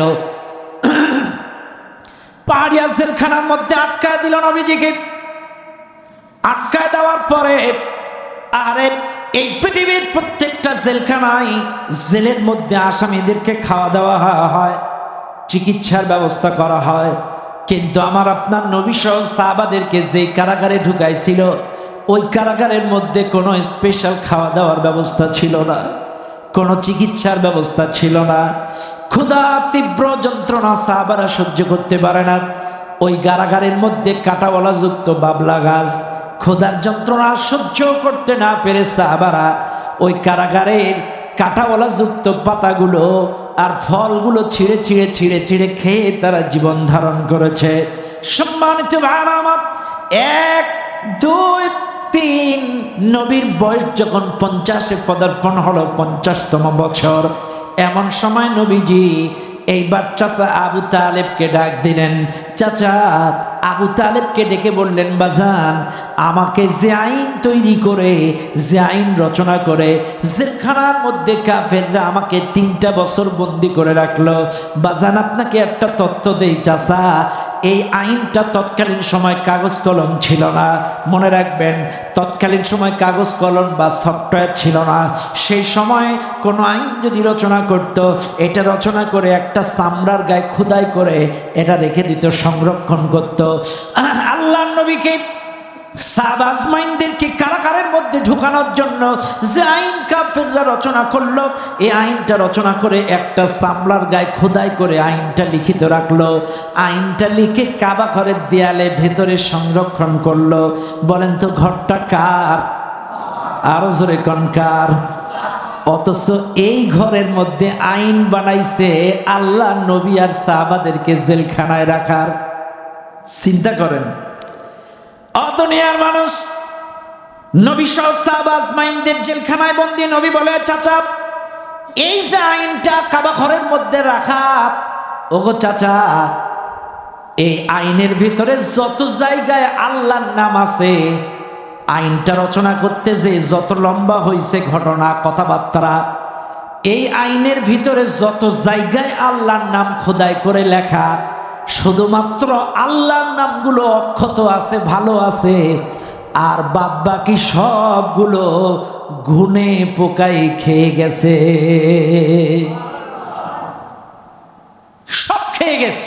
শুধু এই আইনে আল্লাহর নাম ব্যতীত সবগুলোর খেয়ে ফেলছে। আবু তালেব বলছে, কি কও, সত্যি কথা? বলছে, বাজান আমি কি জীবনে মিছা কথা কইছি? আল আমিন। কাফেররা রাসূলকে জাদুকর বলেছে, কাফেররা রাসূলকে পাগল বলেছে, কাফেররা রাসূলকে বিভিন্ন কায়দায় গণক বলেছে, কিন্তু কখনো কাফেররা রাসূলকে মিথ্যাবাদী বলার সাহস করে নাই। কাফেররা রাসূলকে আল আমিন বলেছে, সাদিক বলেছে, কখনো তাকে মিথ্যাবাদী বলে গালি দিতে পারে নাই। আল্লাহর নবী বলে, চাচা জীবনে মিথ্যা কথা বলি নাই। আপনি যে দেখেন, এইবার আবু তালেব লক্ষ্য করলেন মক্কার বড় বড় নেতারা কই, বড় বড় নেতাদের খুঁজলেন, যে দেখে বড় বড় নেতারা কাবার একটু পাশেই তারা বসে বসে গোল মিটিং করছে, কথা বলছে। এইবার আবু তালেব যে ডাক দিয়ে বলে, শোনো মক্কার নেতৃত্ব স্থানীয় মানুষেরা, আমার ভাতিজা মুহাম্মদ একটা তথ্য দিয়েছে। নেতৃত্ব স্থানীয় নেতারা ডাক দিয়ে বলে, কি তথ্য দিয়েছে বলো? এইবার ডাক দিয়ে বলে, শোনো, আমার ভাতিজা বলেছে তোমরা আমার ভাতিজা সহ যেই সকল তার অনুসারী সাহাবাদেরকে বন্দী করেছো জেলখানার মধ্যে, আমার ভাতিজা বলেছে যে আইন রচনা করেছ, ওই আইনের মধ্যে চামড়ায় খোদাই করে যত জায়গায় আল্লাহর নাম আসিল, আল্লাহর নাম ব্যতীত সকল নামগুলো ঘুনে পোকায় খেয়ে গিয়েছে। তখন বলতেছে, কি কও? কাফেররা তো সব নড়ে চড়ে উঠছে, হুমড়ি খেয়ে পড়ছে কাবার কাছে। তাড়াতাড়ি খুলে যেয়ে দেখে আসলে মুহাম্মাদের কথা সত্য, যেই আম ব্যতীত সব খেয়ে ফেলেছে, সব খেয়ে ফেলেছে। এইবার আবু তালেব বলছে, দেখো যে আইনে খেয়ে ফেলেছে, আইনে যেহেতু নাই, তাইলে কিসের ভিত্তিতে মুহাম্মাদকে আটকায় রাখবা? আইনে যেহেতু শেষ, যাও মুহাম্মদ সহ তার অনুসারীদেরকে মুক্ত করে দাও। একটু জোরে বলবেন না সুবহানাল্লাহ? আরো জোরে কর না সুবহানাল্লাহ। আইন যেহেতু নাই, মুক্ত করে দাও, কারণ আইন খেয়ে ফেলেছে। কাজে মুহাম্মদকে আটকে রাখার কোনো শক্তি নাই, কোনো কারণ নাই, কারণ যেহেতু আইন নাই, মুক্ত করে দাও। আজ 17টা বছর এই জালেম সরকার জামাত ইসলাম সহ ইসলামী আন্দোলনের কর্মীদের উপরে, হক্কানি আলেম ওলামাদের উপরে যে মামলা হামলা দিয়েছে, আজকে যে সরকারই নাই তাদের আইন মামলা থাকে কি করে? আলহামদুলিল্লাহ কন, এদের মামলাও সব ঠিকমিস। সুবহানাল্লাহ কন না? আরে এরা তড়িঘড়ি করে জামাত ইসলামকে নিষিদ্ধ করেছিল, কিন্তু যারা নিষিদ্ধ করবে তারাই নিষিদ্ধ হয়ে গেছে। সুবহানাল্লাহ কন না? আরো জোরে কন না সুবহানাল্লাহ। যারা নিষিদ্ধ করবে এরাই নিষিদ্ধ হয়ে গিয়েছে। কাজী আইন সব বাতিল, জামাত ইসলাম তার ন্যায্য অধিকার ফিরে পেয়েছে। কথা বলেন ঠিক কিনা? জামাত ইসলাম তাদের ন্যায্য অধিকার ফিরে পেয়েছে, কথা বলার সাহস ফিরে পেয়েছে। অথচ এই মানবদরদী একটি সংগঠনকে এতটা দিন জঙ্গিবাদীর তকমা দিয়ে, তালেবানি তকমা দিয়ে, রাজাকারের তকমা দিয়ে তাদেরকে জনগণ থেকে বিচ্ছিন্ন করেছে। অথচ তাকায় দেখেন, কি সিলেট, কি নীলফামারী, গোটা বাংলাদেশে যে কোনো দুর্যোগে এই বাংলাদেশ জামাত ইসলামের কর্মীরা ঝাঁপিয়ে পড়েছে। আজকে দেখেন এত খুনাখুনি, রাহাজানি, সরকার পতনের পরে এত রাহাজানি, আগুন, সন্ত্রাস, হামলা, অথচ বাংলাদেশ জামাত ইসলামের উপরে যে জুলুম নির্যাতন এই সরকার 17টা বছর করেছিল, আল্লাহর হস্তে এদেশের জামাত ইসলামের আমির তাদেরকে আল্লাহর হস্তে মাফ করে দিয়েছে। আজকের জামাত ইসলাম 17 বছরের ওই প্রতিশোধ যদি নিত, একটা লীগের লোকের এলাকায় থাকার কথা ছিল না। কথা বল না কেন? কিন্তু এরা ভরসা করে কার উপরে? কার উপরে? আতিউল্লাহ ওয়া আতিউর রাসূল ওয়া উলিল আমরি মিনকুম। তারা আল্লাহর আনুগত্য করে, রাসূলের আনুগত্য করে, নেতা উলিল আমরের আনুগত্য করে। বলেছে সকলকে সাধারণ ক্ষমা, আল্লাহর হস্তে সবাই সাধারণ ক্ষমা করেছে। শুধু সাধারণ ক্ষমা না, এদেশের অসংখ্য প্রভাবশালী লোকেরা অনেক আওয়ামী লীগের ভাইদের বাড়ি ঘর, ব্যবসা প্রতিষ্ঠান দখল করেছে, কিন্তু কিন্তু বাংলাদেশ জামাত ইসলামের ভাইরা যে তাদের সেই প্রতিষ্ঠান সহ বাড়ি ঘরদর ফিরায় দিয়েছে। আমি তার প্রমাণ। গতকালকে সকালে আমি ঢাকায় যাচ্ছিলাম, আমার দুই পাশে দুই হিন্দু, সাতক্ষীরা থেকে যশোর পর্যন্ত। এরা নিজের থেকেই বলছে এইবার আমরা এনাদেরকে সাপোর্ট করব। তা আমি বললাম কেন, ওরা যে রাজাকার। তে বলছে হুজুর এতদিন আমাদেরকে যা বলেছে আমরা তাই বিশ্বাস করেছি, কিন্তু বাস্তবে এই কয়দিনে যা বুঝেছি আমাদেরকে ভুল বোঝানো হয়েছে। কেন, কোন কারণে? বলছে দেখেন আমাদের কালীগঞ্জের এক লোকের 2 কোটি টাকার চাউল তারা লুটপাট করেছে, অন্য দলেরা 2 কোটি টাকার চাউল অনেক ভাইদের বাড়ি ঘরদর জ্বালায় দিয়েছে। কিন্তু বাংলাদেশ জামাত ইসলামের ভাইরা যে মাইকিং করে করে তার সেই চাল অনেকটা কালেকশন করে দিয়েছে, বাড়ি ঘরদর জ্বালায় দিয়েছে, কাপড় চোপড় ছিল না, এই জামাতের ভাইরা যে তাদের জামা কাপড় দিয়েছে, তাদের পাশে দাঁড়িয়েছে। কাজী জামাত ইসলামকে খুনি হাসিনা জালেম সরকার ব্যবহার করেছে, জাতির সামনে কলঙ্কিত করেছে, কিন্তু বাস্তবে আমরা সচক্ষে এই 1-1.5 মাসে যা দেখেছি প্রকৃত মানবতার বন্ধু হলো তারা। দুইজন হিন্দু আমার দুই পাশে বসে যশোর পর্যন্ত এইসব গল্প করতে করতে গেছে। কাজী মুসলমানেরা, কাজী মনে রাখবেন আমি দলের সাপোর্ট গাইতে আসি নাই, পক্ষপাতিত্ব করতে আসি নাই। আপনাদের বিবেক আছে, মনুষ্যত্ব আছে, শুধু সত্য কথাগুলো আপনাদের তুলে ধরছি। কারণ ইসলামের কথা বলতে গেলে ইসলামের কথা আসবেই, টেনে হিসড়ে আনুষঙ্গিক কথা এসে যায়। রাসূলকে যখন মুক্ত করে দিল, ভাইরা আমার মনে রাখবেন যে আইন রচনা করে রাখলো সে আইন যেহেতু খাইয়ে ফেলছে, সব মামলা ঢিসমিস করে দাও। সমস্ত মামলা ঢিসমিস করে দেওয়া হলো। ভাইরা আমার মামলা যখন ঢিসমিস, রাসূল সহ সাহাবা আজমাইনরা মুক্ত হলো, মুক্ত বাতাসে মুক্ত হাওয়ায় ফিরে আসলো রাসূল সহ সাহাবা আজমাইনরা। ফিরে আসার পরে আহারে 51তম বছর, মনে রাখবেন 50তম বছর যেদিন বেরোলেন, 50তম বছর, রাসূলের বয়স 50তম বছরে এবার দেখা গেল 6 মাসের মাথায়, জেলখানার থেকে বের হওয়ার 6 মাসের মাথায় তার স্ত্রী, তার চাচা আবু তালেব মারা গেল। কে মারা গেল? আবু তালেব মারা গেল। জেলখানার থেকে বের হওয়া কয় মাসের মাথায়? 6 মাসের মাথায়। চাচা আবু তালেব যদিও ইসলাম কবুল করে নাই, কিন্তু চাচা আবু তালেব মাথার উপরে ছায়া হিসেবে থাকার কারণে মক্কার কাফেরেরা রাসূলকে গালি দিয়েছে, ব্যঙ্গ করেছে, কটাক্ষ করেছে, কিন্তু কোনোদিন রাসূলের গায়ে আঘাত করতে পারে নাই। চাচা আবু তালেব 6 মাসে মারা গেল। 7ম মাসে বিবি খাদিজাও মারা গেল। মনে রাখবেন মুসলমানেরা, জেলখানার থেকে 71 বছর জেলখানায়, 3টা বছর বের হওয়ার পরে একটা মানুষ 6 মাসের মাথায় চাচা আবু তালেব মারা গেল, 7ম মাসের মাথায় বিবি খাদিজা রাসূলের স্ত্রী মারা গেল। আহারে খাদিজার অবদান ভোলার মতো নয়, খাদিজার অবদান শেষ করার মতো নয়। খাদিজার কথা শেষ করে বর্ণনা করা যাবে, শেষ করা যাবে না। ও মুসলমানেরা, আম্মাজান খাদিজা ছিলেন ঘরের আশ্রয়। আল্লাহর নবী দিন প্রচার করতে যে কখনো মার খেয়ে, কখনো রক্তে রঞ্জিত হয়ে বেহুশ হয়ে বাড়িতে ফিরতেন, আম্মাজান খাদিজা তাকে ঘরের মধ্যে সান্ত্বনা দিতেন। আম্মাজান খাদিজা ঘরের মধ্যে তাকে গায়ে মাথায় হাত বুলায়ে তাকে সান্ত্বনা দিতেন। শুনে নেন এলাকার মানুষ, শুনে নেন এলাকার মানুষ, বোঝার চেষ্টা করেন। আম্মাজান খাদিজা তার ছোট্ট একটা বর্ণনা করে যায়, এমন একজন খাদিজা, এমন একজন স্ত্রী ছিলেন। ভাড়া আম্মাজান খাদিজা এমন একজন স্ত্রী, যখন নবীজি হেরা গুহায় ধ্যানে বসলেন কোরআনের জন্য, আম্মাজান খাদিজার কাছে কোরআন নাজিল হবে, ধ্যানে বসলেন। 2 কিলোমিটার উঁচা ওই পাহাড়, তখন কোনো আধুনিক সিঁড়ি ছিল না, কোনো লিফটের ব্যবস্থা ছিল না। দৈনন্দিন 2 বার আমার নবীর স্ত্রী আম্মাজান খাদিজা 2 বার ওই পাহাড়ে উঠে রাসূলকে খানা খাওয়াইছেন। শুধু তাই না, শুনে নেন এলাকার মানুষ, আমার নবী দিন প্রচার করতে কখনো দূর দূরান্তে চলে যেতেন, দূর দূরান্তে চলে যেতেন, কখনো তায়েফে বিভিন্ন অঞ্চলে চলে যেতেন দিন প্রচার করার জন্য। আমার নবী যেই রাতেই বাড়ি আসুক, আম্মাজান খাদিজা এক ডাকে দরজা খুলে দিত। রাত 1টায় ডাক দিলেও দরজা খুলে দিত, রাত 10টায় ডাক দিলেও দরজা খুলে দিত, রাত 3টায় ডাক দিলেও এক ডাকে দরজা খুলে দিত, কখনো 2 ডাক দেওয়া লাগতো না।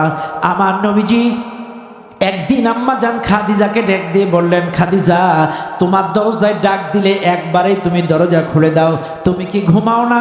তুমি কি ঘুম পড়ো না? যেই রাতেই তোমায় ডাক দেই, প্রথম রাতে, মাঝরাতে, শেষ রাতে, যেই রাতেই তোমাকে ডাক দেই তুমি এক ডাকে দরজা খুলে দাও। তুমি কি রাত্রে বেলায় ঘুমাও না? কোনোদিন তো তোমার দরজা খুলতে লেট হয় না। খাদিজা ডাক দিয়ে বলে, ইয়া রাসূলুল্লাহ, আপনি দিন প্রচার করার জন্য দূর প্রান্তে চলে যান, কত দূরে চলে যান, কখনো মার খেয়ে না দে, শ্রান্ত ক্লান্ত হয়ে না খেয়ে না দিয়ে রক্ত মাখা শরীর নিয়ে আপনি বাড়িতে আসেন। হুজুর, আমি চিন্তা করেছি আপনি ক্লান্ত শ্রান্ত না খেয়ে না দে রক্তে মাখা শরীর নিয়ে যদি আমার দরজায় এসে দাঁড়ান, আর আমি খাদিজা যদি বিছানায় পিঠ লাগায়া ঘুমাই, আমার ঘুম ভাঙতে দেরি হবে, আপনার দাঁড়াতে কষ্ট হবে। কখনো না খেয়ে কখনো রক্ত মাখা শরীর নিয়ে দাঁড়ান, আপনার কষ্ট হবে, একথা চিন্তা করে আমি বিছানায় ঘুমাই না। সারাটা রাত, সন্ধ্যার পর থেকে সারাটা রাত দরজায় হেলান দিয়া দিয়া ঘুমায়। আমার নবী কখন আসবে আর ডাক দেবে? সারাটা রাত আমি বিছানায় ঘুমাই না, বিছানায় ঘুমায় না, দরজায় হেলান দিয়া ঘুমায়। আমার নবী কখন আসবে? শুনে নেন দুনিয়ার মানুষ, রাসূলুল্লাহ সাল্লাল্লাহু আলাইহি ওয়াসাল্লাম বিবি মারা গেল, এদিকে মারা গেল চাচা আবু তালেব। বড় কষ্টের বছর, বড় জুলুমের বছর, 51তম বৎসরে। মনে রাখবেন, প্রথম বৎসরে মক্কা থেকে হিজরত করতে যারা মদিনায় আসে, সাহাবা আজমাইন সহ রাসূলের টার্গেট যারা দূরদূরান্ত থেকে হজ করার জন্য মক্কায় আসে, তাদেরকে দ্বীনের দাওয়াত দেওয়া, তাদের কাছে যে কোরআন তিলাওয়াত করে শোনানো, এটা ছিল নবীর টার্গেট। কারণ বিভিন্ন দেশ থেকে, পৃথিবীর বিভিন্ন দেশ থেকে হজ করতে আসবে, এদেরকে কোরআন তিলাওয়াত করে ইসলামের দাওয়াত দেয়া। এইবার আপনারা বলবেন, হুজুর, হজ করতে যারা আসে এদের আবার ইসলামের দাওয়াত দিবে কেন? এখানে একটা বিষয় আপনাদের জানার দরকার, যারা হাজি তাদের কেন দাওয়াত দেয়া লাগবে? কারণ আমার নবী নবুয়াতি পাইছে। মনে রাখবেন, নবুয়াতি পাওয়ার পরে হিজরতের 9ম বৎসরে, হিজরতের 9ম বৎসরে হজ ফরজ হইছে। কয় বৎসরে? হিজরতের 9ম বৎসরে, অর্থাৎ 9ম হিজরিতে হজ ফরজ হইছে। এর আগে আবার হজ করতে আসে কি করে মানুষ? হ্যাঁ, এর আগে অন্য ধর্মের মানুষেরাও, খ্রিস্টান, ইহুদি, অন্যান্য ধর্মের মানুষেরাও হজ করতে আসতো। কারণ হজটা খ্রিস্টান ধর্মেও আছে, ইহুদি ধর্মেও আছে, অন্যান্য ধর্মের এরাও হজ করে। তবে ঢালাওভাবে ইসলামী শরিয়াতের দৃষ্টিতে আমাদের রাসূলুল্লাহর কাছে যে হজটা ফরজ হইছে, এটা নবুয়ত হিজরতের 9ম হিজরিতে এটা ফরজ হইছে। কিন্তু মনে রাখবেন, তার আগেও কিন্তু বেদর্মীরা হজ করতে আসতো, বেদুইনরা মক্কায় আসতো, আর রাসূল আর সাহাবারা টার্গেট নিয়েছে যারা হজ করতে ঢুকবে এদেরকে কোরআন তিলাওয়াত করে দ্বীনের দাওয়াত, কালেমার দাওয়াত দিতে হবে। প্রথম বছরে 6 জনকে দাওয়াত দিলেন, তারা শপথ গ্রহণ করলেন। পরের বছরে মদিনার 12 জনকে দাওয়াত দিলেন, তার বছরে এরপরে 72 জনকে দাওয়াত দিলেন। মনে রাখবেন, প্রথমে 6 জনকে যাদেরকে দ্বীনের দাওয়াত দিলেন, শেষ করব না, ইসলামী সঙ্গীত লাগবে না, শোনেন। ইসলামে যে 6 জনকে শপথ পড়ালেন, এই 6 জন যে মদিনায় দাওয়াতি কাজ করলেন, দাওয়াতি কাজ করতে করতে বাড়িতে বাড়িতে যে কোরআন তেলাওয়াত শোনালেন, এরা যে দাওয়াতি কাজ করতে করতে পরের বছরে এসে 72 জন, 52তম বছরে রাসূল হিজরত করবেন 53তম বছরে। এখন আসেন সম্মানিত ভাইরা, আপনারা কষ্ট পাচ্ছেন, শেষ টাইমে এসে পৌঁছে গেছি আমরা, কারণ 11টা বেজে গিয়েছে। হ্যাঁ,